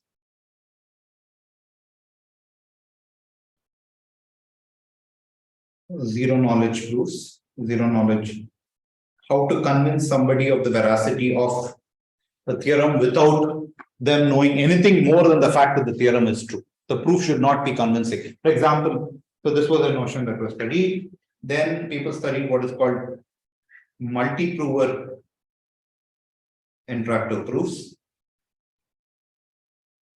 Lot of work from the mid-80s to the mid-90s sort of were along the direction. This proved that MIP equals next. Then the next thing in this work was what led to the PCP theorem. So the story of how all of this happened is actually quite an interesting story. There have been several write-ups on this. We will not spend time on this, but I will put pointers to this. There's actually There's a very nice write-up by Babai called Email and the Power of Interaction. So it was trying to understand what's the power of interaction, and several of these proofs did happen in the early days of email. People were exchanging things back and forth. So there were authors who were part of these email exchanges who were not. So it was like, so Babai has a very nice write-up about how the growth of interactive proofs eventually led to the PCP theorem.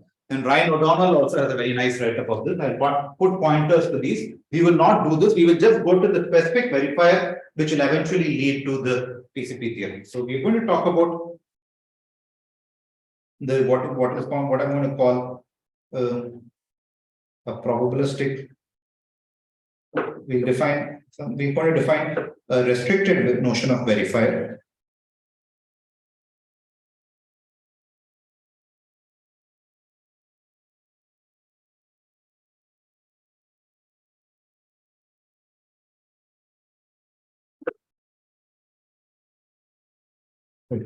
And ask which was motivated by this entire line of work.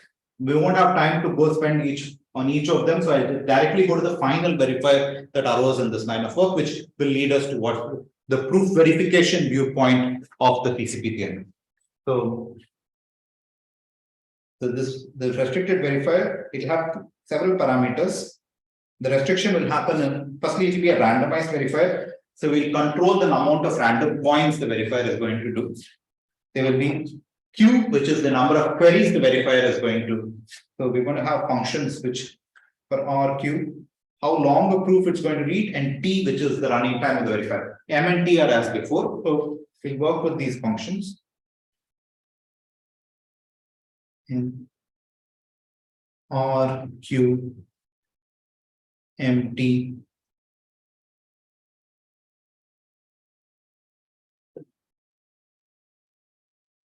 restricted verifier. V is a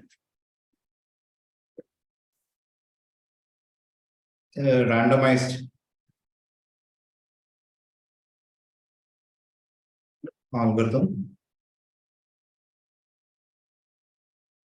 that operates as follows.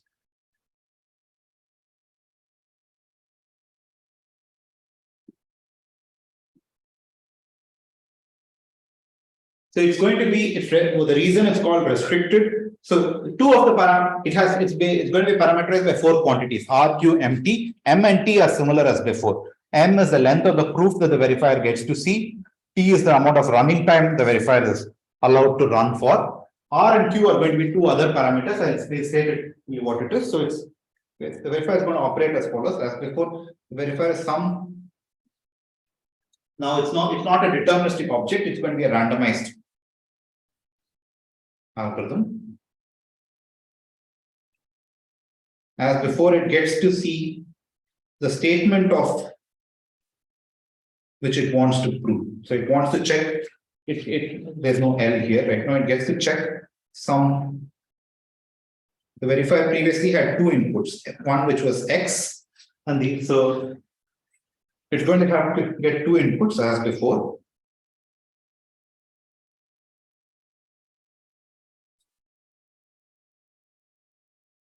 And for reasons are obvious, we'll always refer to the statement X as the theorem statement and pi as the proof statement. And how does so as follows? V has explicit access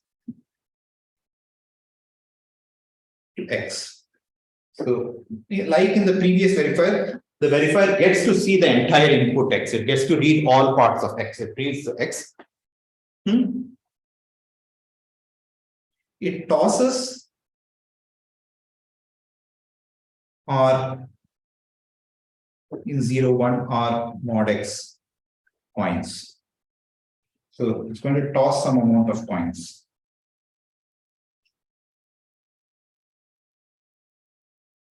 That's the R bit. It picks a coin. So unlike the previous, this is where it's going to differ from the previous verifier. It's going to toss some coins. Now, based on the coins, it's going to do 2 things. It's going to decide which are the locations in the proof it's going to read. So determines Q, which is actually Q subset of X and R, and this is a subset of the M locations of the proof. So it determines which locations of the proof it's going to read, such that thing about it is size of Q it is not allowed to read more than Q location. So it determines these locations.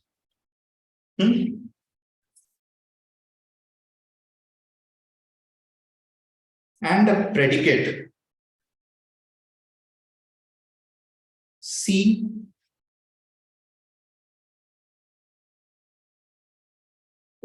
what did I erase? And a predicate C on 0, 1 Q to accept, reject.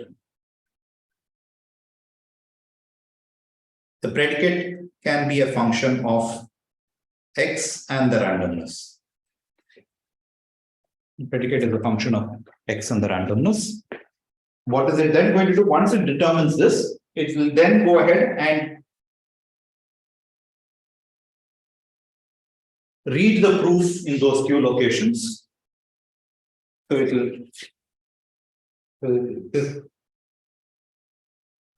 So I'm writing this in purple because the verifier action is completely determined by this. The way we'll implement the verifier after this is we'll assume other config. So verifier has implicit access, implicit or what is also called oracle access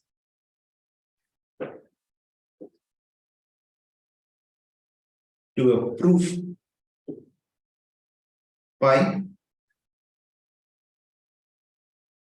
of length M. So just what why not in here saying mod Q is less than equals to Q mod X, but the predicate is defined not exactly Q. Yeah, so then you just make it bits, make it equal. It reads some dummy bits.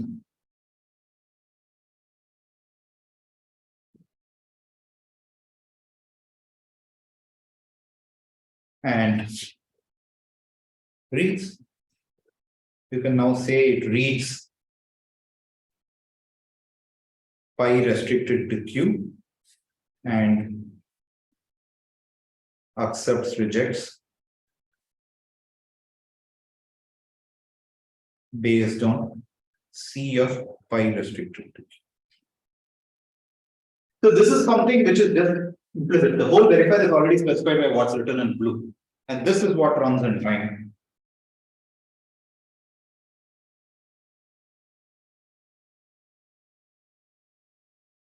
So the verifier is T of mod of X. Okay. So the verifier's action is specified just by the input. There's two explicit inputs, the X and the random points. Based on that, it determines which locations it's going to read and the final predicate it's going to accept. So the time complexity comes from computing Q bits are. The time for computing Q and come up with the predicate. Both of them. It has to output this predicate, and typically the way we output is we will think of it outputting the predicate as a circuit. For the entire circuit, it's going to spit out. We can think of doing this more refinedly, rather spit out the circuit, but spits out an algorithm and do it. But for now, I'm just going to say it spits out the circuit. What is not called implicit identity? So in the sense, what am I distinguishing is, so that's the verifier. The verifier actually has no pi in it. It just determines what are the locations it's going to query. And if these locations had this location, it's going to check what's the predicate it's going to run on this. The way we think of the verifier actually running is then you think of it querying the proof pi in these locations. It's implicit because it only has, we can access this proof only at certain number of locations, and then it runs this predicate on this. Okay. So the time complexity of the verifier also includes the time to compute C of it. Yeah. Time complexity is what it's the time steps to do A, B, and C. Yeah. That's exactly actually not just A, B, and C. So it should be 0 A, B, C. It's going to read the input X completely, tosses all four of these.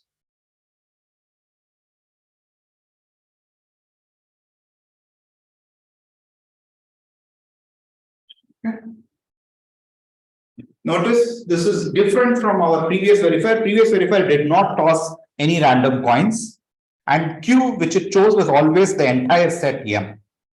So the reason this is restricted, the notion of restriction comes from the fact that the set Q is not all of M, but a much smaller than it. So in one sense, it's getting restricted. That's the restriction. But in other sense, it's becoming more powerful. It's allowed to toss random coins. Previously, the verifier was not allowed to toss random coins. The restriction is the fact that its hands are tied and it gets to look at the proof only at a few locations. And this few is a random function. It's a function of the input and the random coins it tosses. Now let's define the complexity class.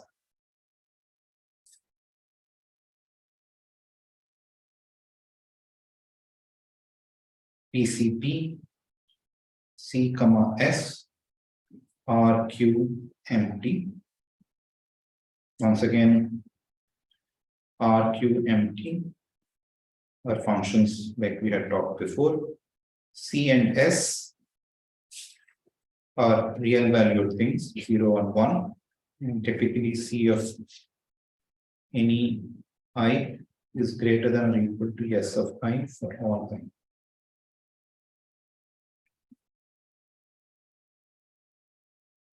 So what does this class say?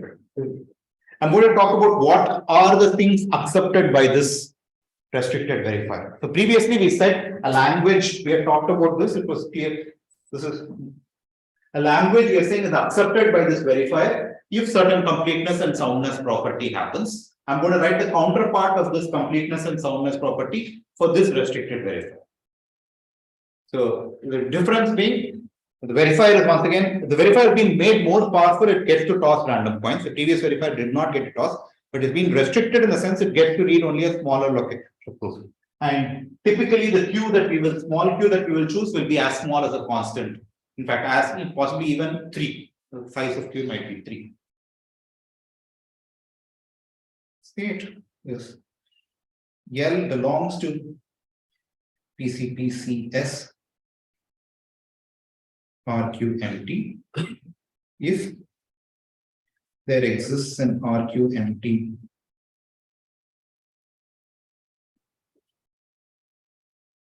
restricted verifier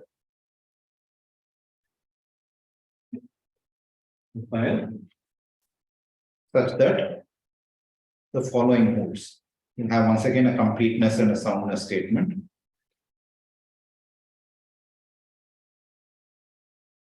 Once again, you want to say X in the language, there is some proof that convinces the verifier, but what sense it convinces? There exists a proof pi, so that mod pi is of not too long. But it's not a accept reject, it's a randomized object. So I'm going to look at probability over the random points chosen from 0, 1 or mod X.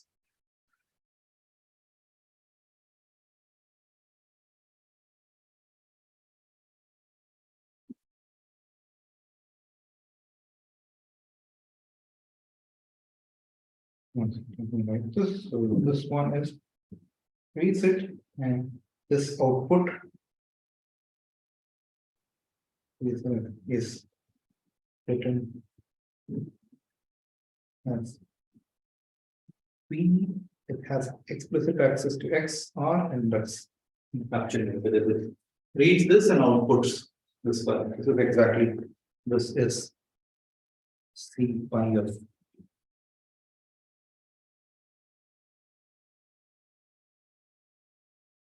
So what I am claiming is in the S case, in the S case, if the string is in the language, then there exists one proof that convinces the verifier at least C fraction of the time. Yeah, this might be very, very pedantic over here, but let's write the definition and then see things. And the other case, I'm stating that if X is not in the language, then no matter which proof I give of length n, the probability over the random points R that P pi XR equals accept is at most Yes.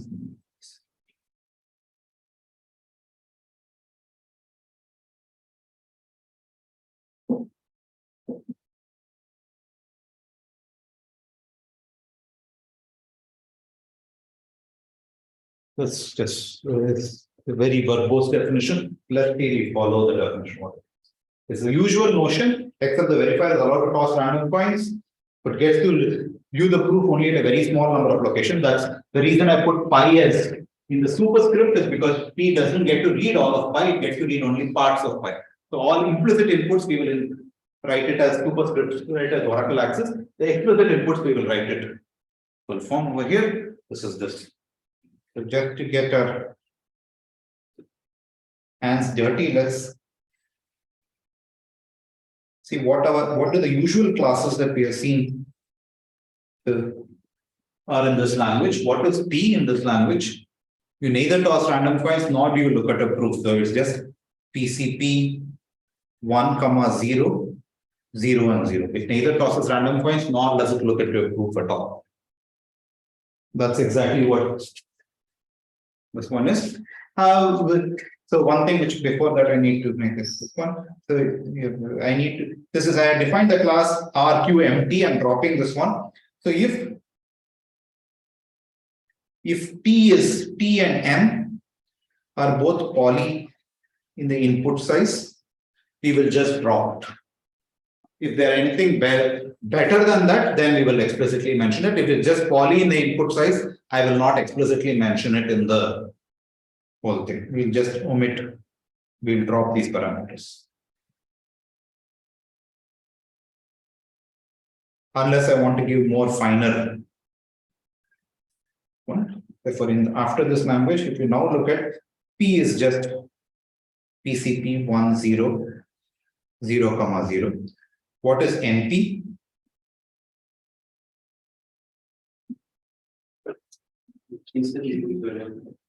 No. So I want to say without the PCP theorem, it is 1 and 0 in which you don't toss any random coins and you look at the entire proof.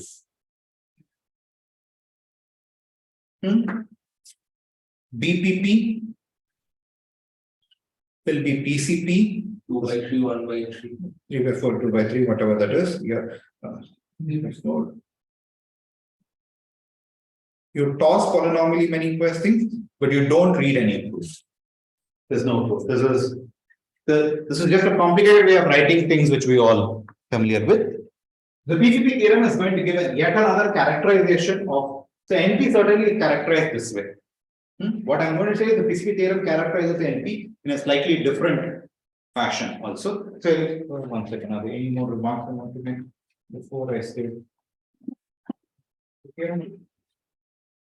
And the other one I want to make is C. So C is a number between 0 and 1. So C, if C is equal to 1, this is usually called perfect completeness. That is, in the S case, the verifier accepts the probability 1, and that's usually referred to as perfect completeness. Even above definition is a non-adaptive definition.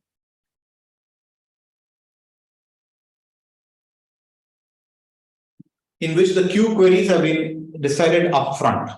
You could also define an adaptive version of it. You read the first query, find out what the answer is, based on that decide which is the next query, and you keep doing it. You can define an adaptive version. We will not, can also define an adaptive version.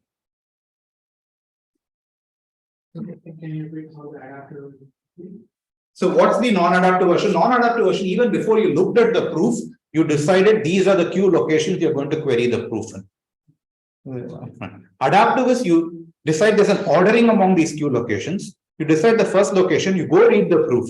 Depending on what the proof has in that location, you determine what's the next location. So even the next location determines what you have read in the first location. That's what's called an adaptive PCP. You can define PCPs which are adaptive, but for some reason, for whatever we are doing, the non-adaptive will suffice for all our purposes. So we'll work only with the adaptives, non-adaptive set. Can also define. One is reduced from Adaptive predicate is strictly stronger. Yeah, the adaptive, we can show strictly stronger in the sense it depends on which parameter. There exists a particular R, Q, and M and T for which the adaptive guy is stronger than the assuming NP not equal to P and stuff. Yeah.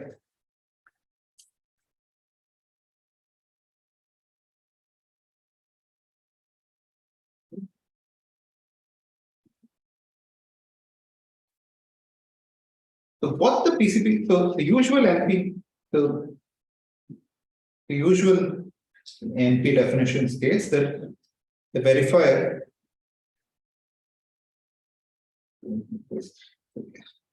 write the PCP theorem and then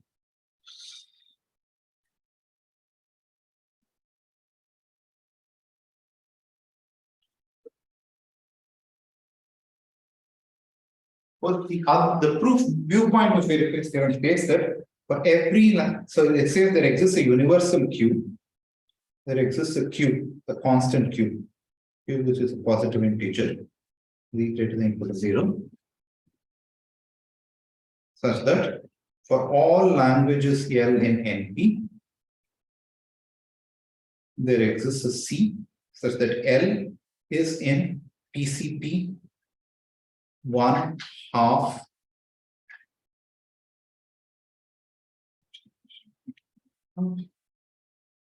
let's see now again.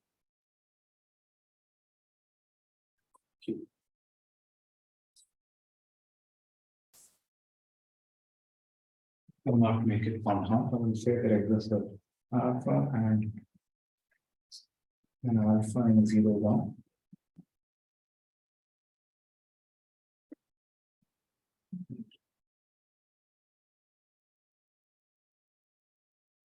Let's see what, so that's the statement. It's all right now. Just a big jugglery in symbols. Let's see what does it state. What does this mean? What do we know about the usual? What does NP? NP is exactly this set of languages.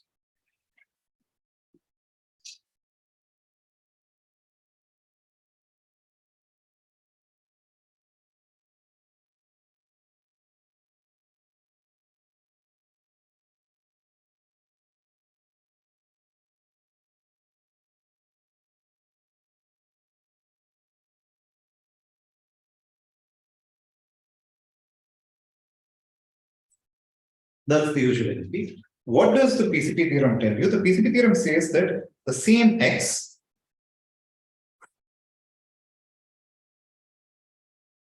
possibly slightly longer proof by,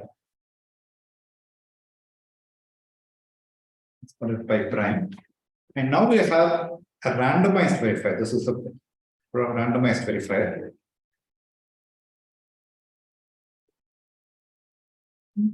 So it tosses coins,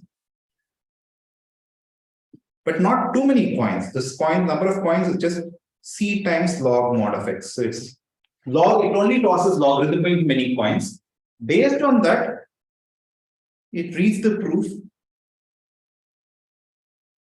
So it of course reads the input for me and just Q locations and is able to accept or reject based on this. So there exists an accepting proof that causes the verifier to accept all the time.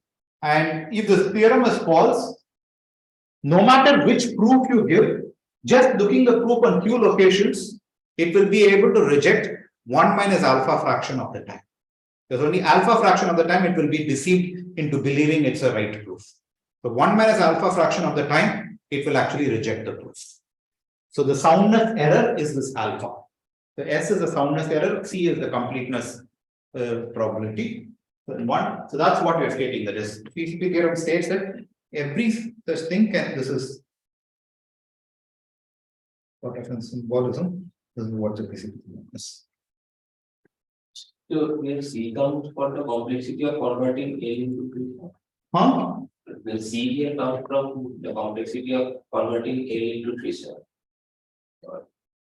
No. So invariably, almost everything that we do will have perfect completeness. No, the C in the RN and The C is going to come, will be coming from going into L into 3 set. The C will be, it will be see what this C, which that I have used another. This is a capital C. This C will be just like when we said there's a reduction in the usual NP completeness world, we say there's a reduction from an arbitrary problem to SAT. The reduction will run in polynomial time.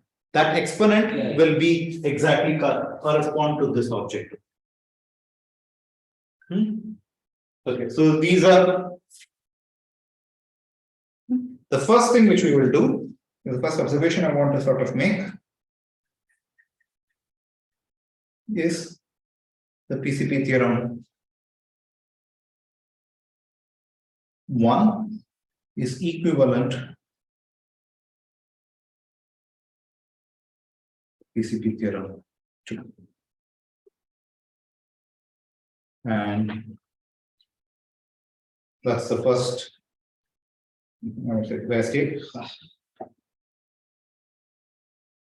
Stated the PCP theorem in 2 different languages, and I want to say both those are actually the same. It's the same statement being made in 2 completely different languages. So let's actually see that.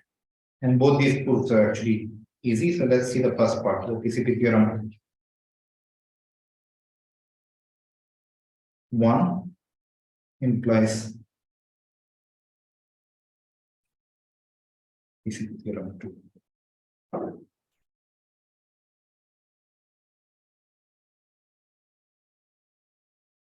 So what do you need to show? We want to we have that there's a reduction from 3 SAT to gap alpha max 3 SAT. We want to use this reduction to actually construct a restricted. Use this to show that there's a restricted verifier with some properties. So how would we show that? So suppose there exists a reduction or from SAT to gap alpha max 3 SAT.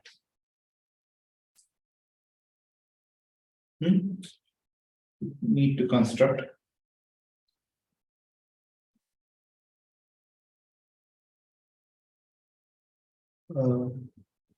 restricted verifiers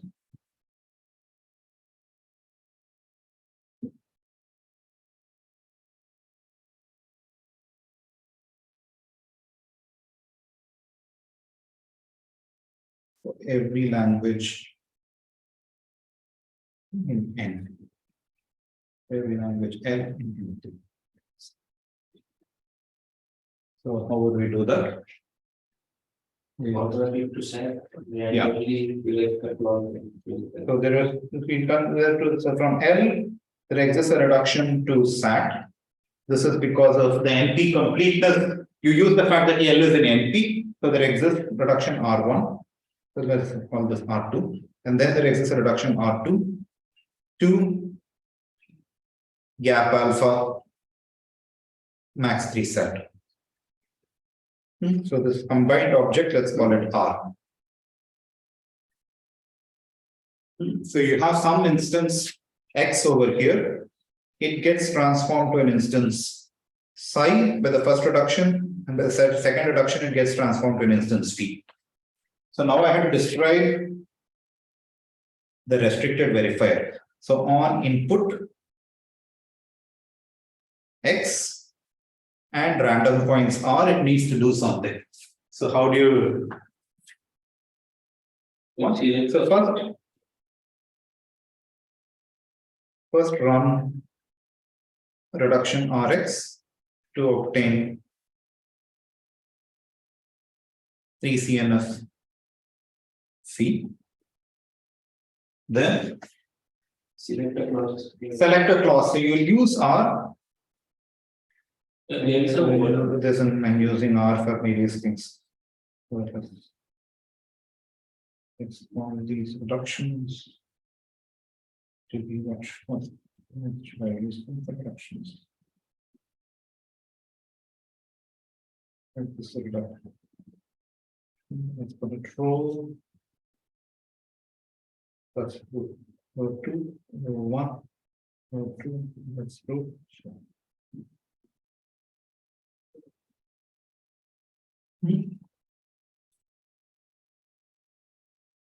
Use R to pick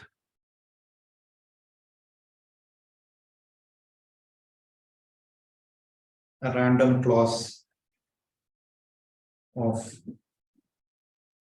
phi.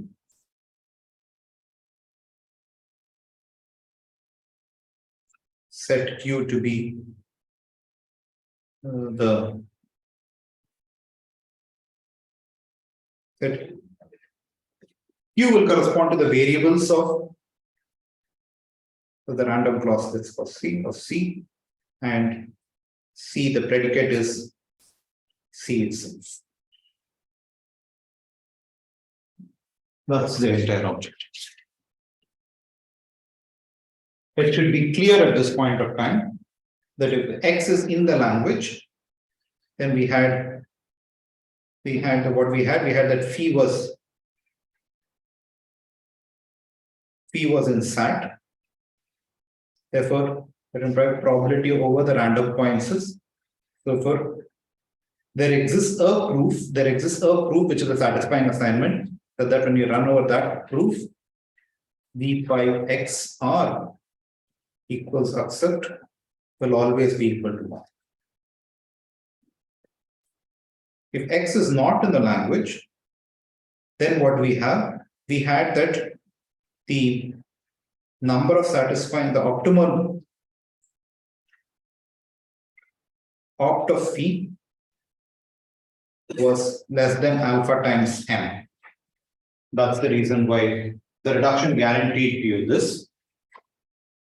Hence, no matter which satisfying assignment you gave me, the probability that this will accept will always be less than or equal to 1. In fact, strictly less than 1.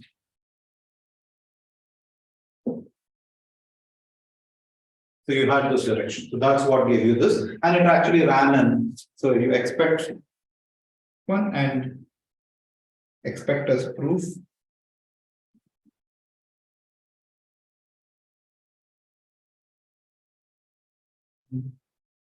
Assignment.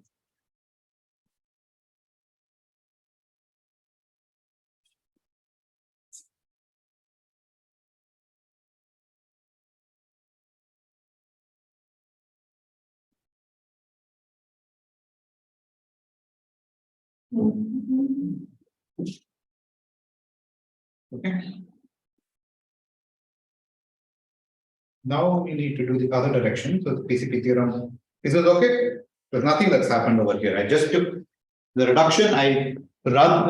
There was a reduction. The reduction now runs in the belly of the proof verifier. The verifier first runs the reduction, picks one other random constraint, and just queries that particular random constraint. Why is this? Why do we get this whole thing? Is because the point is you want to get a fixed number alpha.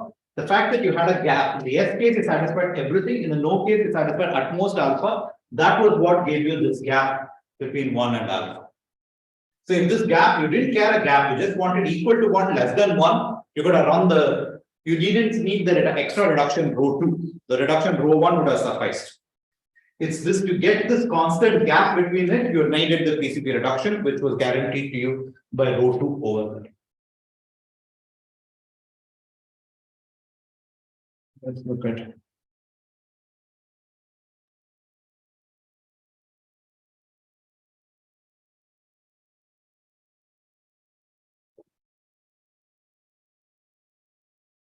Why is this part 2?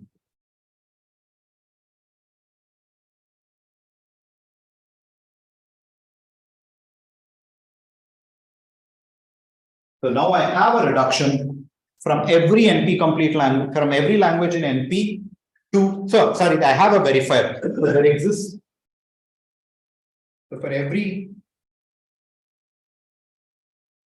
L in NP, there is a RQ there is C log n Q poly verifier.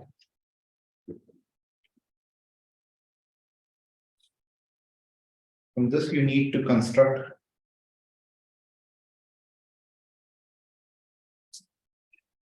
a reduction from SAT to gap alpha max 3 set.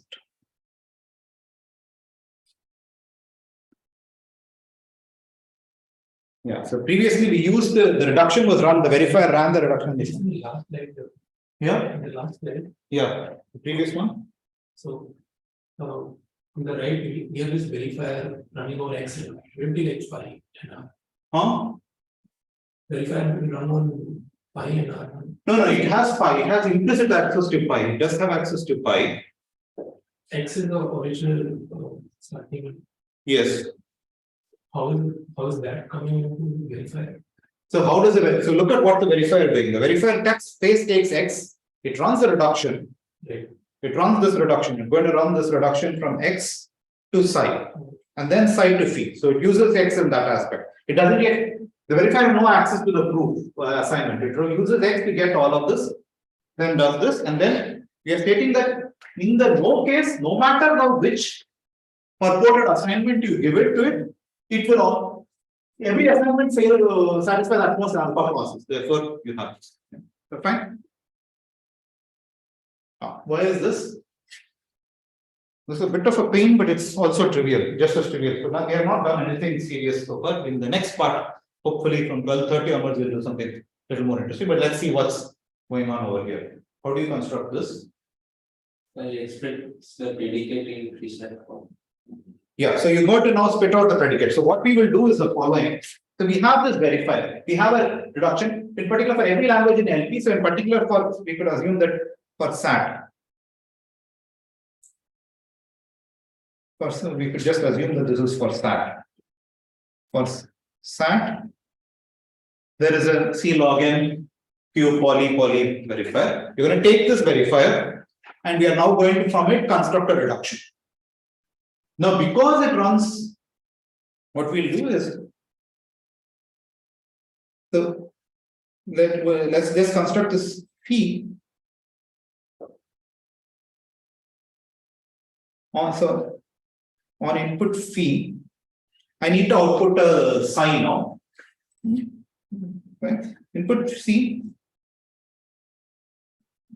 Let HR. Let me do this, but for each R in 0.1 C log size of phi. Let HR be the predicate of the verifier.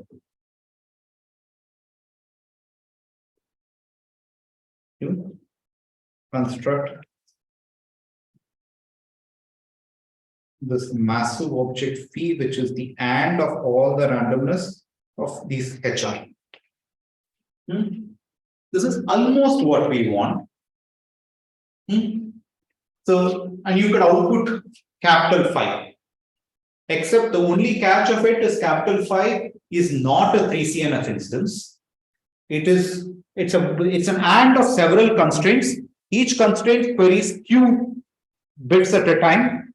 And in the S case, they are if phi was in fact satisfiable, you know that capital phi is satisfiable. If phi was not satisfiable, then what do we know? We know half of these constraints are violated. What did I say? The alpha fraction of them are violated. How do I then convert it to? So the only point is, so this is almost what we want, except for the Random. almost what we want, except that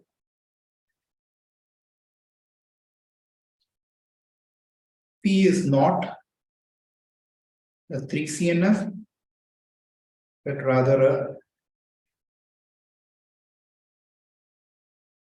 a QCS, a Q constraint satisfaction problem. We'll have to convert it to a 3.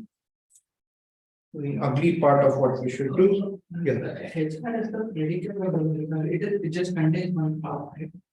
You know, it contains the entire HR is some circuit. So it's that entire circuit, it's an entire predicate on Q bits. You don't know what the verifier is like. Okay. It's not one clause. A clause is a very special type of predicate. It's a predicate which accepts if one of the literals is satisfied. This is an arbitrary predicate. So the HR was a destruction for HR then Then you got a Q, your max QCNF. You have still not got a max 3CNF. Yeah, but this is trivial. This is just you just use this one particular observation. That is, for every function h on qubits, for every predicate h on qubits, rather let me write it for every q, there exists something which I call KQ and LQ. I basically I need to reduce this. I need to reduce this predicate H to a 3CNF form. So for every Q there exists and for every function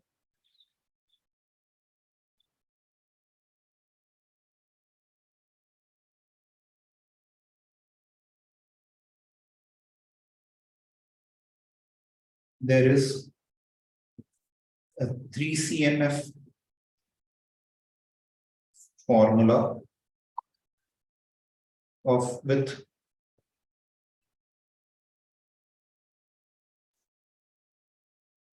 KQ clauses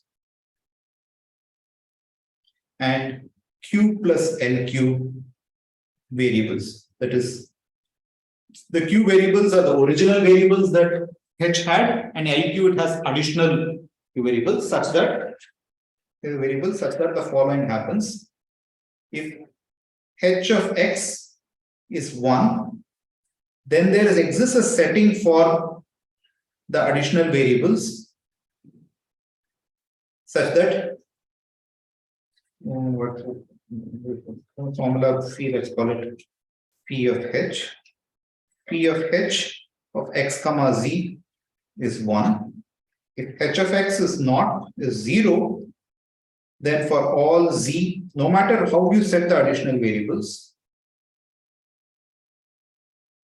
PH XZ is 0. You would have seen this happens in the proof of Cook level. There is you can convert any something into a 3CNF with not an extra blow, not too high a blow. KQ and LQ all happen to be polynomial, where I don't need any of this for this proof. That is, you can do this with some additional variables, you can convert it to a 3CNF format. So, given that, the final formula phi, then now in modified 2, you will follow.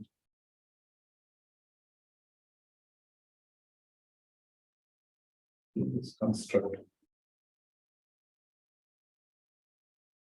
P to be this massive. It's not, it's going to be phi of H of Y.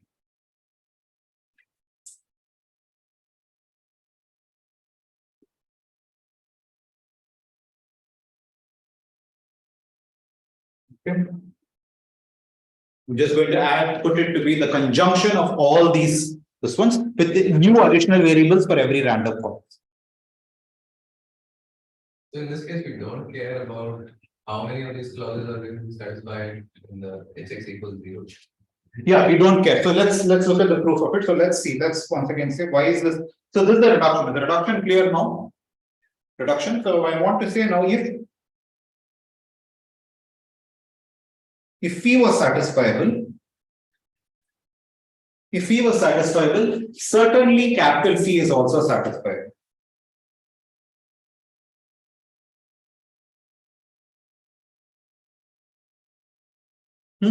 Then therefore you do have That's the entire, the fact would be satisfiable. You just unravel the whole reduction, you see that everything is satisfiable. There exists a setting of the extension variables which will all make it. So there exists one proof that convinces it.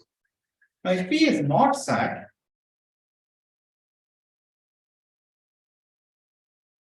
then where the probability of the resistance reduction, we know that probability over a random choice. So what do we know? We know this for all pi. Probability over random choice of R, HR when you restrict it to pi restricted to those locations equals 1 is less than alpha. This is what you know. But that's not what I want. I want P of H. So what we are going to ask is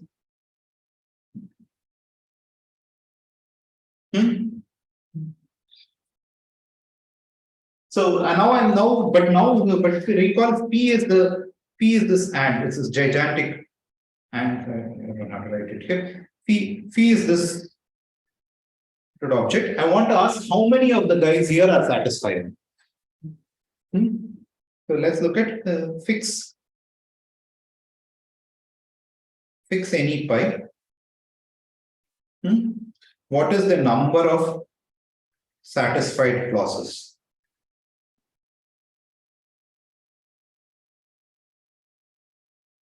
In capital Phi. What bound can you put on it?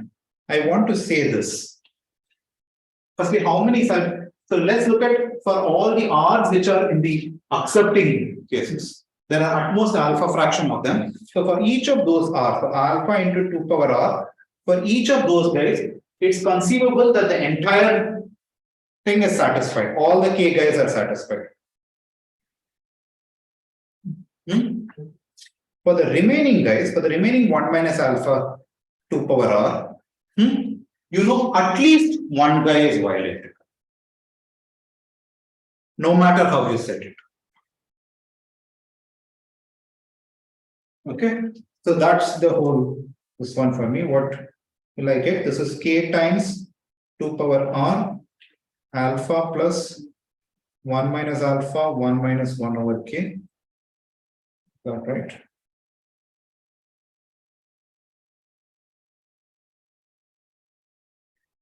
What is that? It is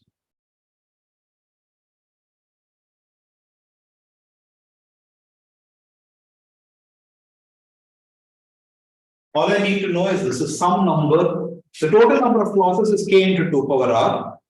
This says you that there is some number. This is what I will call alpha star.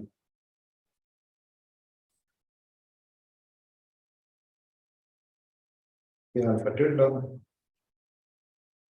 Let's just define it to be this. You know that the number of satisfied clauses is always there. K is a fixed constant, alpha is a fixed constant. You needed to show this. We have shown this.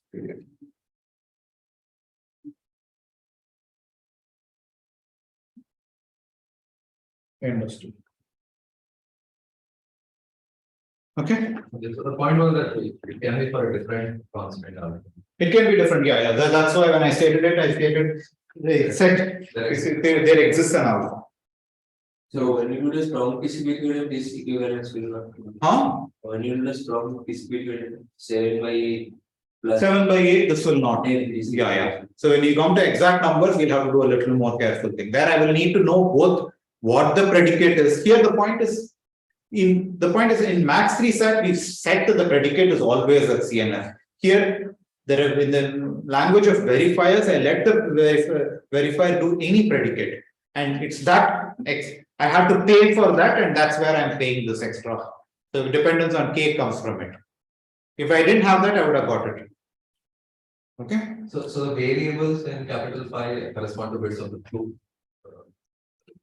Yeah, so the variables are in other words, so just like over here, I had that guy. So here will be the variables of P are the proof bits and the additional variables.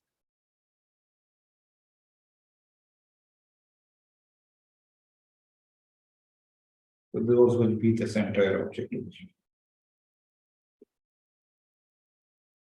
Okay, and the number of random bits being C log n was also important here. C log n was important. Otherwise, this array, this big AND over here, it will not be a polynomial time object. You're running over AND of R. The reason this is a polynomial time operation is because the number of R's that you're taking is only polynomial. If that was that was more than C log n, it would not be a polynomial time reduction. The C log, and this is exactly the C which Srijata was mentioning. That's the exponent in the polynomial time reduction. So that C basically more or less governs the running time of the reduction. There's an extra, this one which is the running time of the verifier, but that's a fixed constant. It doesn't have. Yeah. Okay. Okay. So, all of this was just to say that there's two different viewpoints of the PCP theorem. We can take whichever viewpoint, they are the same viewpoint. And these viewpoints immediately talk about inapproximability of max 3 set. What we will, by the way, this, and if you stare at this, these are actually evident. There's nothing actually non-trivial that we are doing over here. It's just a same theorem written in two different languages. We spent some time writing it down, but it's obvious these two things, the PCP theorem stated this way, obviously talks about inapproximability of 3 set. Was this always realized? No, this was not real. In fact, this was not the first realization. This was not the first inapproximability statement that was got for PCP theorem. The first inapproximability result that was got was the FGLSS reduction, which is what we will do next. So the first realization, the PCPs were not introduced, were not studied because they had any consequences to hardness of approximation. That was not the reason PCPs were studied. They were studied because of these applications to cryptography, the interactive proofs, multi-prover interactive proofs and stuff. The Fege, Goldwasser, Lowas, Safra, and Szegedi were the first people to realize the inapproximability connection. And in some sense, once they realized it, they sort of hijacked the research path of PCPs for the next 20 to 25 years. Possibly, PCPs were fully used only for proving hardness of approximation. And strangely, this is not the equivalence they observed. They observed how the existence of PCP implies inapproximability of max clique. That was the first. And then once you realized it, of course, this became evident immediately after. So what we will do next is the inapproximability of max clique.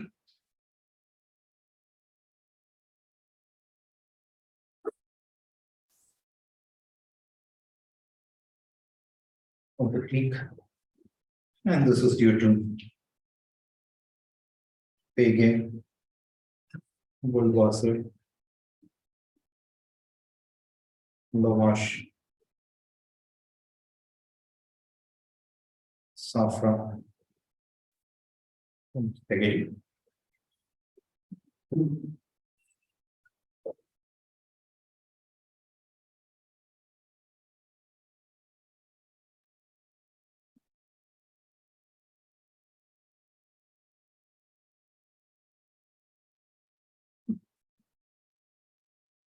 What they observed is, in fact, the following.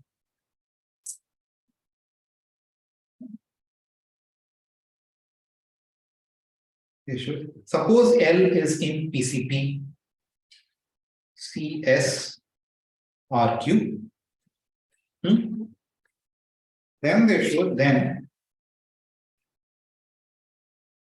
is a 2 power Q times 2 power R time reduction from L to gap S by C clique. I have to define S by C clique.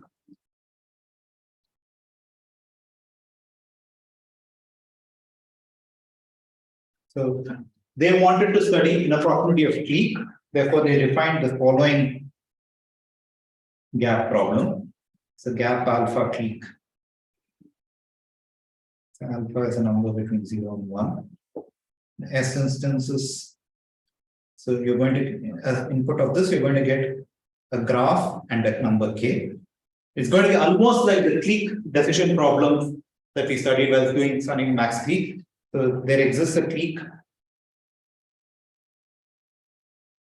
of size greater than or equal to kg, and no is gk. Every clique in G is less than alpha times K. So that's the gap problem. And by the same sort of intuition which we had, if this were NP hard, it should be clear that approximating clique to a factor better than alpha should be NP hard. This is the corresponding decision analog for trying to understand the approximability of clique. And what FGL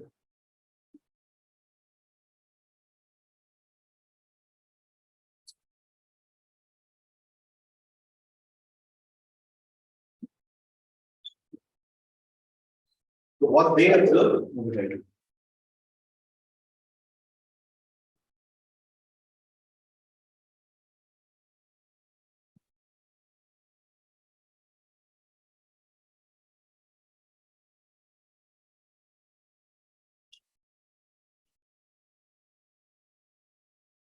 The screen is not updating. Screen is not updating. I think the machine is on. Okay.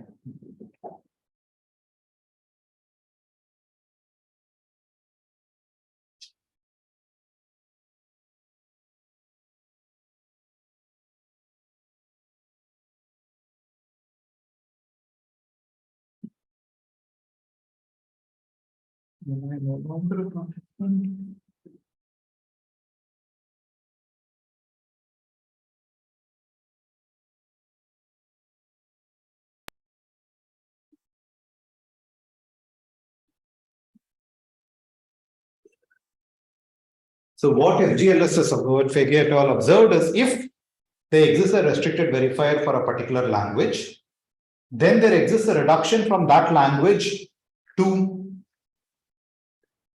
gap SR SP clique.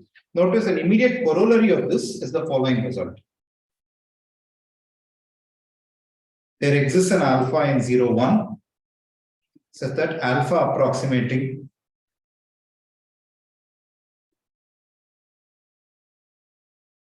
clique is NP hard. That's an immediate corollary because of the corollary of the PCP theorem and this observation. Once you have the PCP theorem, this is the corollary of the PCP theorem. PCP theorem plus the above line. Because you know that SAT is in this one, therefore there's a reduction from SAT to gap SC clique. That means there's a reduction from every problem in NP to this one. So that shows alpha approximating the clique is NP hard. Okay. And this is called the FGLSS reduction. This is really not the FGLSS reduction. The reduction that they give is actually the original reduction that Karp used to prove clique was NP hard. They just observed it as this extra feature. It's now typical to call this the FGLSS reduction. It's actually the original Karp reduction.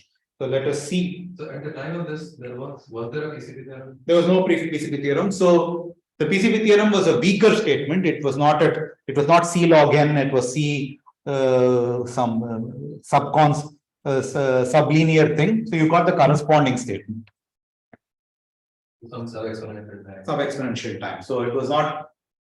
This is the core of the FGLSS. They also had to construct some. So there were these parallel works going on. So there was MIP equals next was already proved by Babai, Fortno, and Lund. And then they were seeing various ways of scaling this down to from the next world to the NP world. The first of the works was BFLS, which managed to scale this down. But they were only looking at it as a proof checking point. Then FGLSS, after BFLS came FGLSS, they realized that once you scale it down to NP, whatever you get has this dramatic connection to inapproximability, and this is what they proved. And once this connection was realized, then Arora and Safra further got the first set of, they reduced, they then proved the PCP theorem, almost the PCP theorem, but the query complexity was not constant. ALMSS then followed it and got the query complexity to constant. So it was a sequence of 4 works, each one of which, so technically when you say PCP theorem, they only attributed to AS and ALMSs. I would say all these 4, BFLS, FGLSS, AS, ALMSs, all of them had their share in understanding the importance of this theorem and getting the final statement of the result. Okay, so I just want to emphasize, are we okay that once we prove this lemma, this corollary should be true? And it's a polynomial time reduction because R is logarithmic. Enough? Okay, so all that we need to do, the proof of lemma.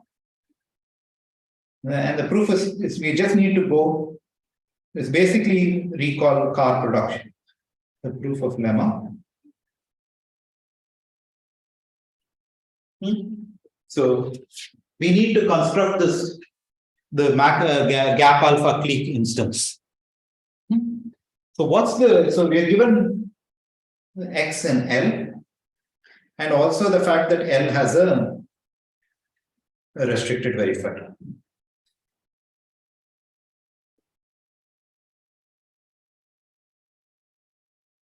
We need to run the reduction, so we need to construct a G of X and a number K of X. We need to output. That's the reduction we need to output. What is G of X that I'm going to output? This graph G. And how to describe its vertices and the edges. So let's first look at the vertices. The vertices are going to be basically these. I'm going to write the vertices are going to be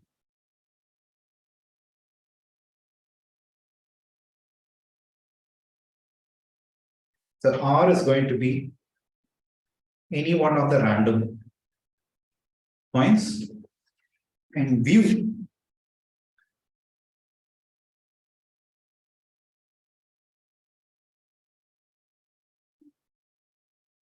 so it's going to be the vertices are going to come in a pair. The vertices are going to be indexed by pairs. The first element of the pair is going to tell you which random point refers to the vertex.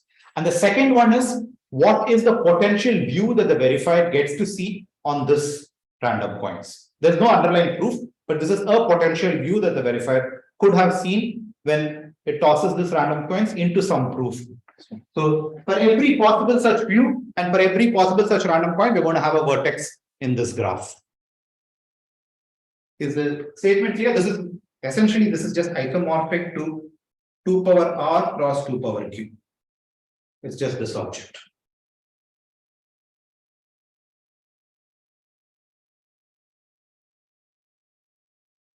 Okay. It'll be convenient. So we'll split the vertices into clouds, one cloud for each random string, R1, R2. This is R2 power R. For every possible random string, there will be a cloud, and these will all be the, and within each cloud, it will be the 2 power Q possible views that the verifier gets to see on within that cloud. So we split the vertices into these sort of layered graph. I haven't yet told you what the edges are. And this is exactly the car production edges. What are the edges? So R1 view 1 is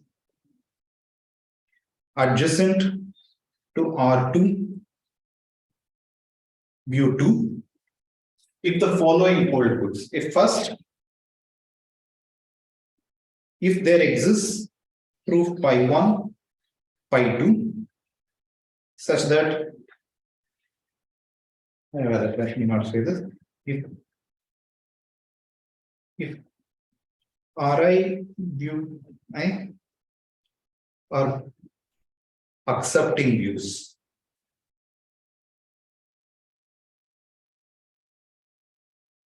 two conditions should appear. One is this for both I equals 1 and 2. So that for local view which you see, that should cause the predicate to accept.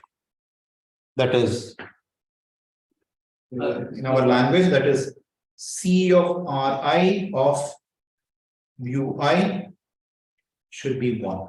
What do you mean by did exist? I wanted to say that you can extend it to a full proof, but that when I write it this way, that's taken care of. And to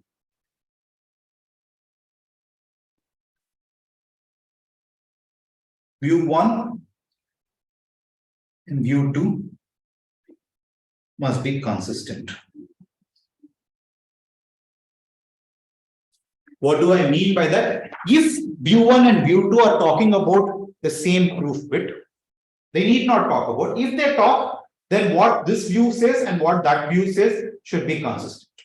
Otherwise, they can be broadcast. So, in particular, if view 1 and view 2 are talking about completely different proof locations, it's perfectly, then they are consistent always. So that's basically this one. There is, you put it between any two, once you put an edge, if the views are consistent and the views themselves are accepting views. Now, just tell me. Consistent should be the fact that, so this random, on this particular random string, you say, I'm going to look at these Q locations. On another set of random locations, R2, I'm going to be looking at a different set of Q locations. These two Q locations might have some overlap. When they have overlap, what view 1 and view 2 say on that overlap should be the same. If they don't have an overlap, I don't care. Then they're by default they're tautologically consistent. Okay, this is what I mean by consistency. Now, these are the edges I'm going to put in this graph. Will there be any edges within a cloud? They're not consistent. We are all not, because they are all talking about the same random thing. So they are talking about the same Q locations. And in particular, each of the views are different views. So the edges only go across clouds. So this is in fact a multi-part graph. All the edges are going across. There are no edges within a cloud. And the edges are going across clouds only if the corresponding two views are consistent. Now, okay, so is the graph clear? This is the final graph we're going to output. Now, suppose there exists, let's look at, if X is in the language, then what do we know? We know probability over R that P pi XR equals accept is greater than or equal to C mod X. See the policy.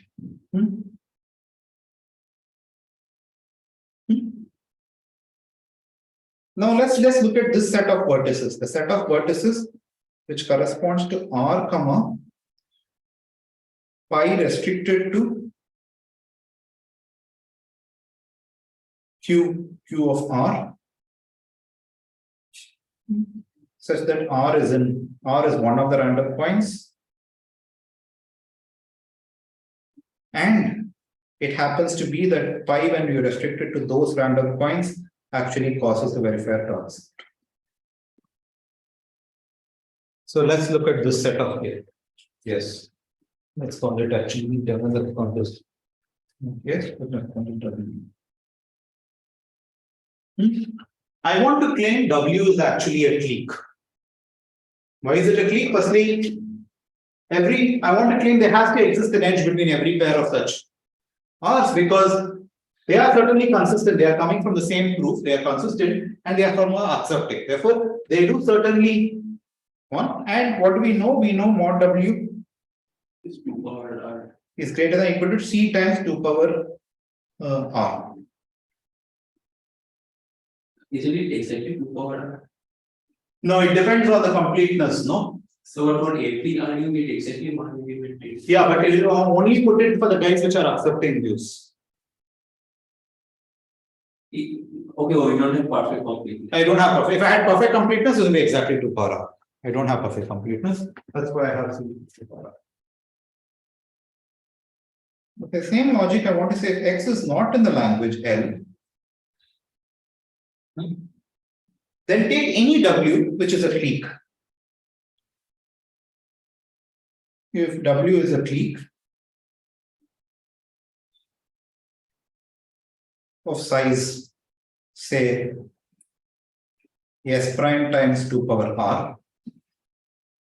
Let's say W is a clique.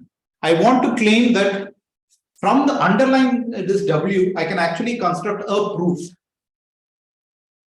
There exists a proof pi such that probability R B pi XR is accept is at least S prime. Because each of these views tell me how to you construct a pi. I want to say that hidden in this W, I can construct a pi. Firstly, the W has to have only one vertex in each of the clouds. It cannot have more than one vertex in a cloud because it's a clique. And each vertex talks about some proof locations. And whenever the proof locations are have an overlap, it says they are consistent. Therefore, from all of W's, I can get a partial proof. The remaining I will fill however I want. So in particular, I want to say there exists a proof pi that is greater than or equal to S prime.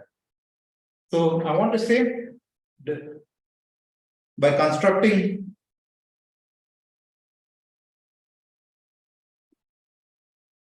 pi by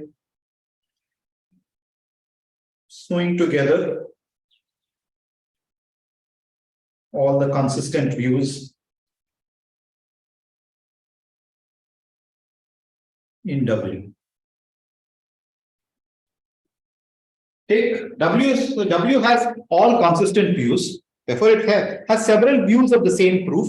I want to say that you can put them together. These cannot be coming from an inconsistent. I can put all these views together to get one proof pi, possibly not all of pi, but certain parts of pi. The rest I'll fill however I want. You can construct it, which is this. But then because X is not in the language, hence it must be the case that S prime has to be less than S. Because you know that this one, hence every clique in this graph, if X is not in the language, every clique is of size at most S to the power 2 power R. That is, any clique in G is of size strictly smaller than S times 2 power. Is that clear? Because if its size was S prime times 2 power R, then I can get a proof which causes the verifier to accept this probability larger than or equal to S prime. But I know every proof causes it to accept this probability at most S. Therefore, S prime is smaller than S, and hence I get this. In particular, therefore, the reduction is just going to map X to the instance G of X and the number, what's the number K of X I should give? 2 power R times C. I'll do that. In the yes case, there is a clique of size C times 2 power R. In the no case, there is no clique of time S by C times C by 2 power R. So this is an element of SAT, and this is an instance of SAT, and this is an instance of gap S by C clique.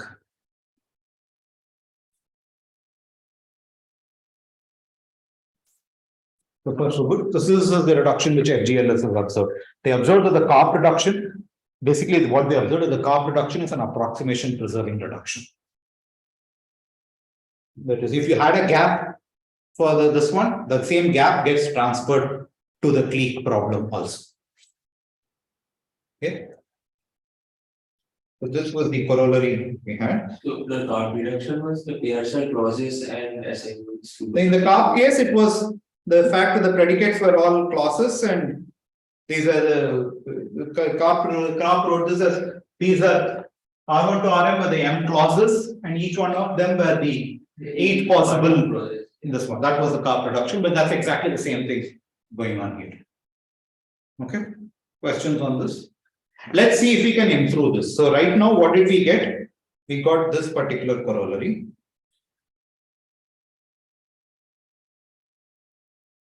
We got this corollary from, so we managed to prove this lemma and we got this corollary. And this corollary only gave you there exists a particular alpha with 0, 1. Question is, notice clique was, I mentioned clique as one of the problems which had there is no approximation factor better than n.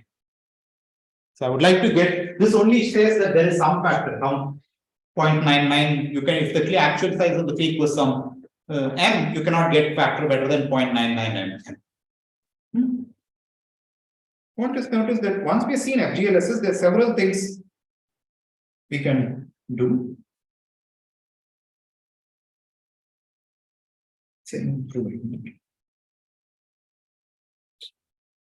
just going to take 5 minutes and I'll wrap up. Improving the approximation parameter, the inapproximability parameter.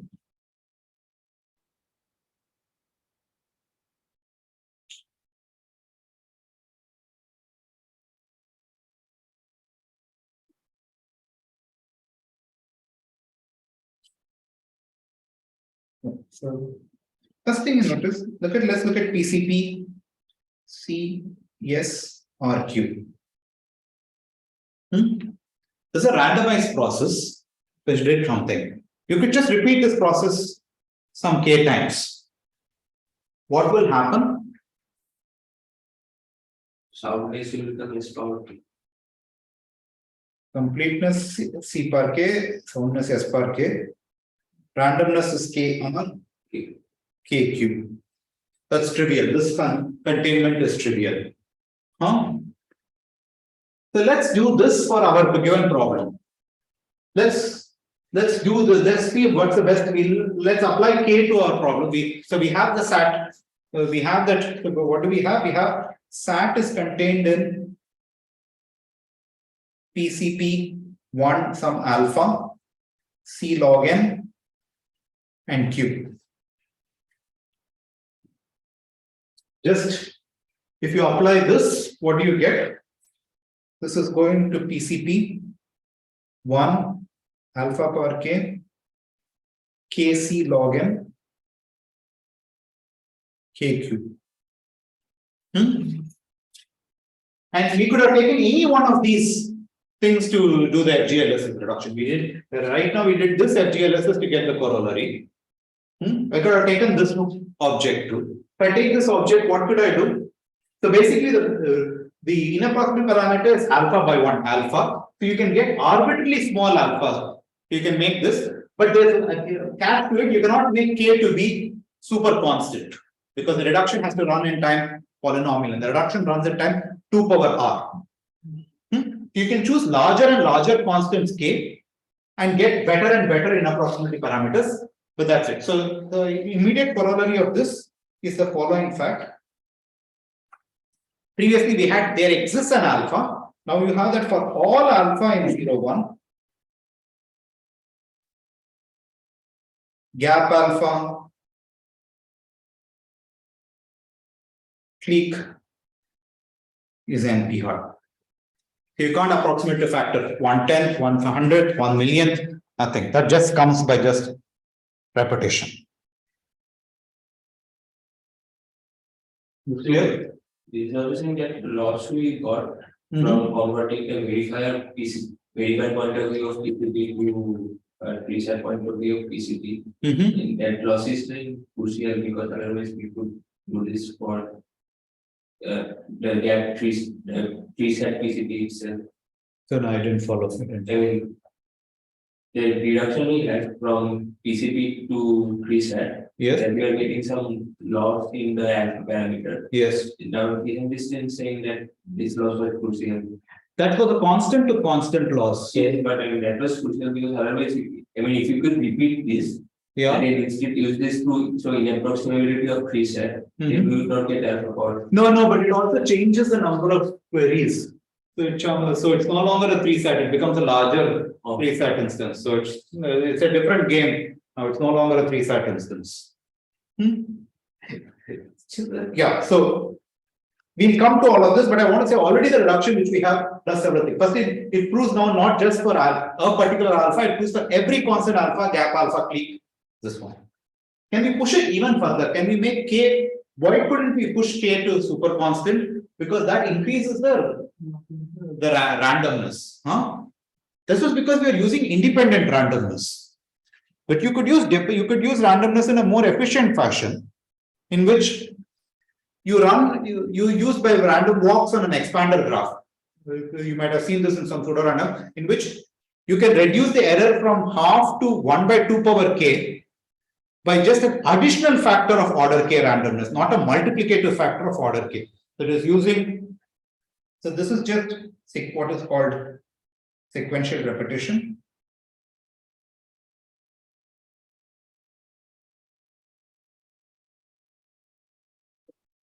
Next is by using randomness efficient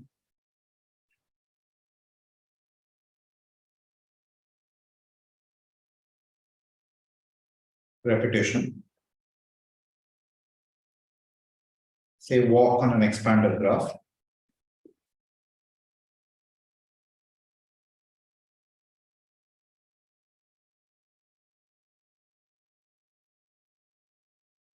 You could get PCP 1/2 RQ. You could make it subset of PCP 1 2 power minus k. This will be R plus order k and KQ. So the randomness k does not multiply R, but it appears only as an additive. Any course in pseudorandomness will tell you how to do this. So now you could make k to be as large as log n now. You can push k to become as large as log n, and a corollary of this will be, immediate corollary of this will be, there exists a delta in 0, 1, gap 1 by n to the delta, clique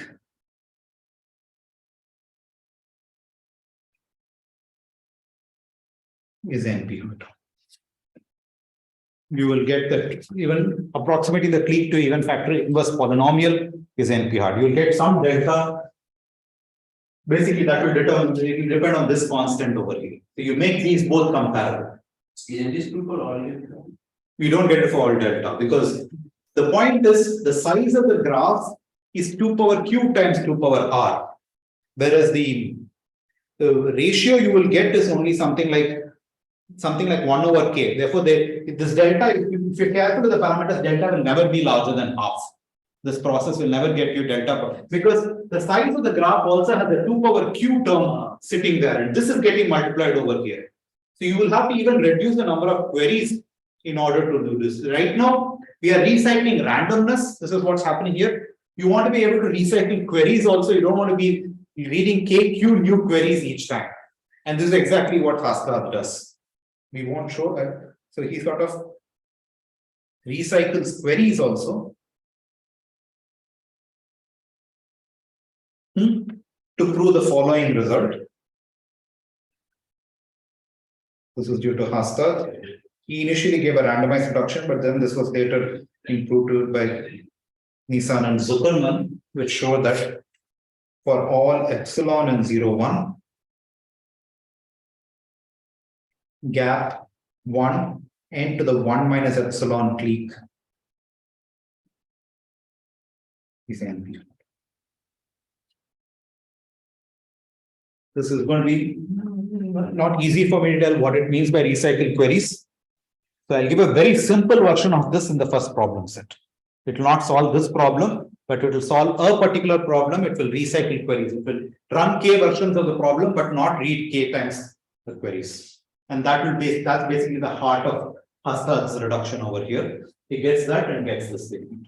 I won't even write what the corresponding PCP statement, but that's how Harsha proved it. The statement will be KQ is replaced by something small.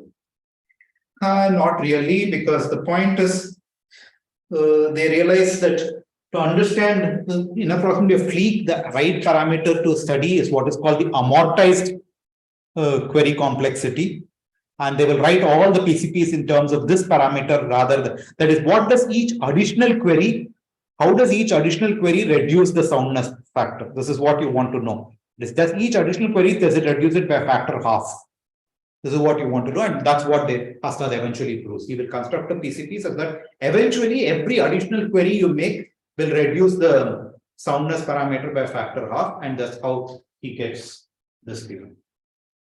So let's stop with this. I've already gone on. Let's stop. Yeah, starting next lecture, we will begin seeing. So this is the PCP theorem and some consequences. We will begin seeing. We'll start off with trying to prove some versions of the PCP theorem from next lecture onwards.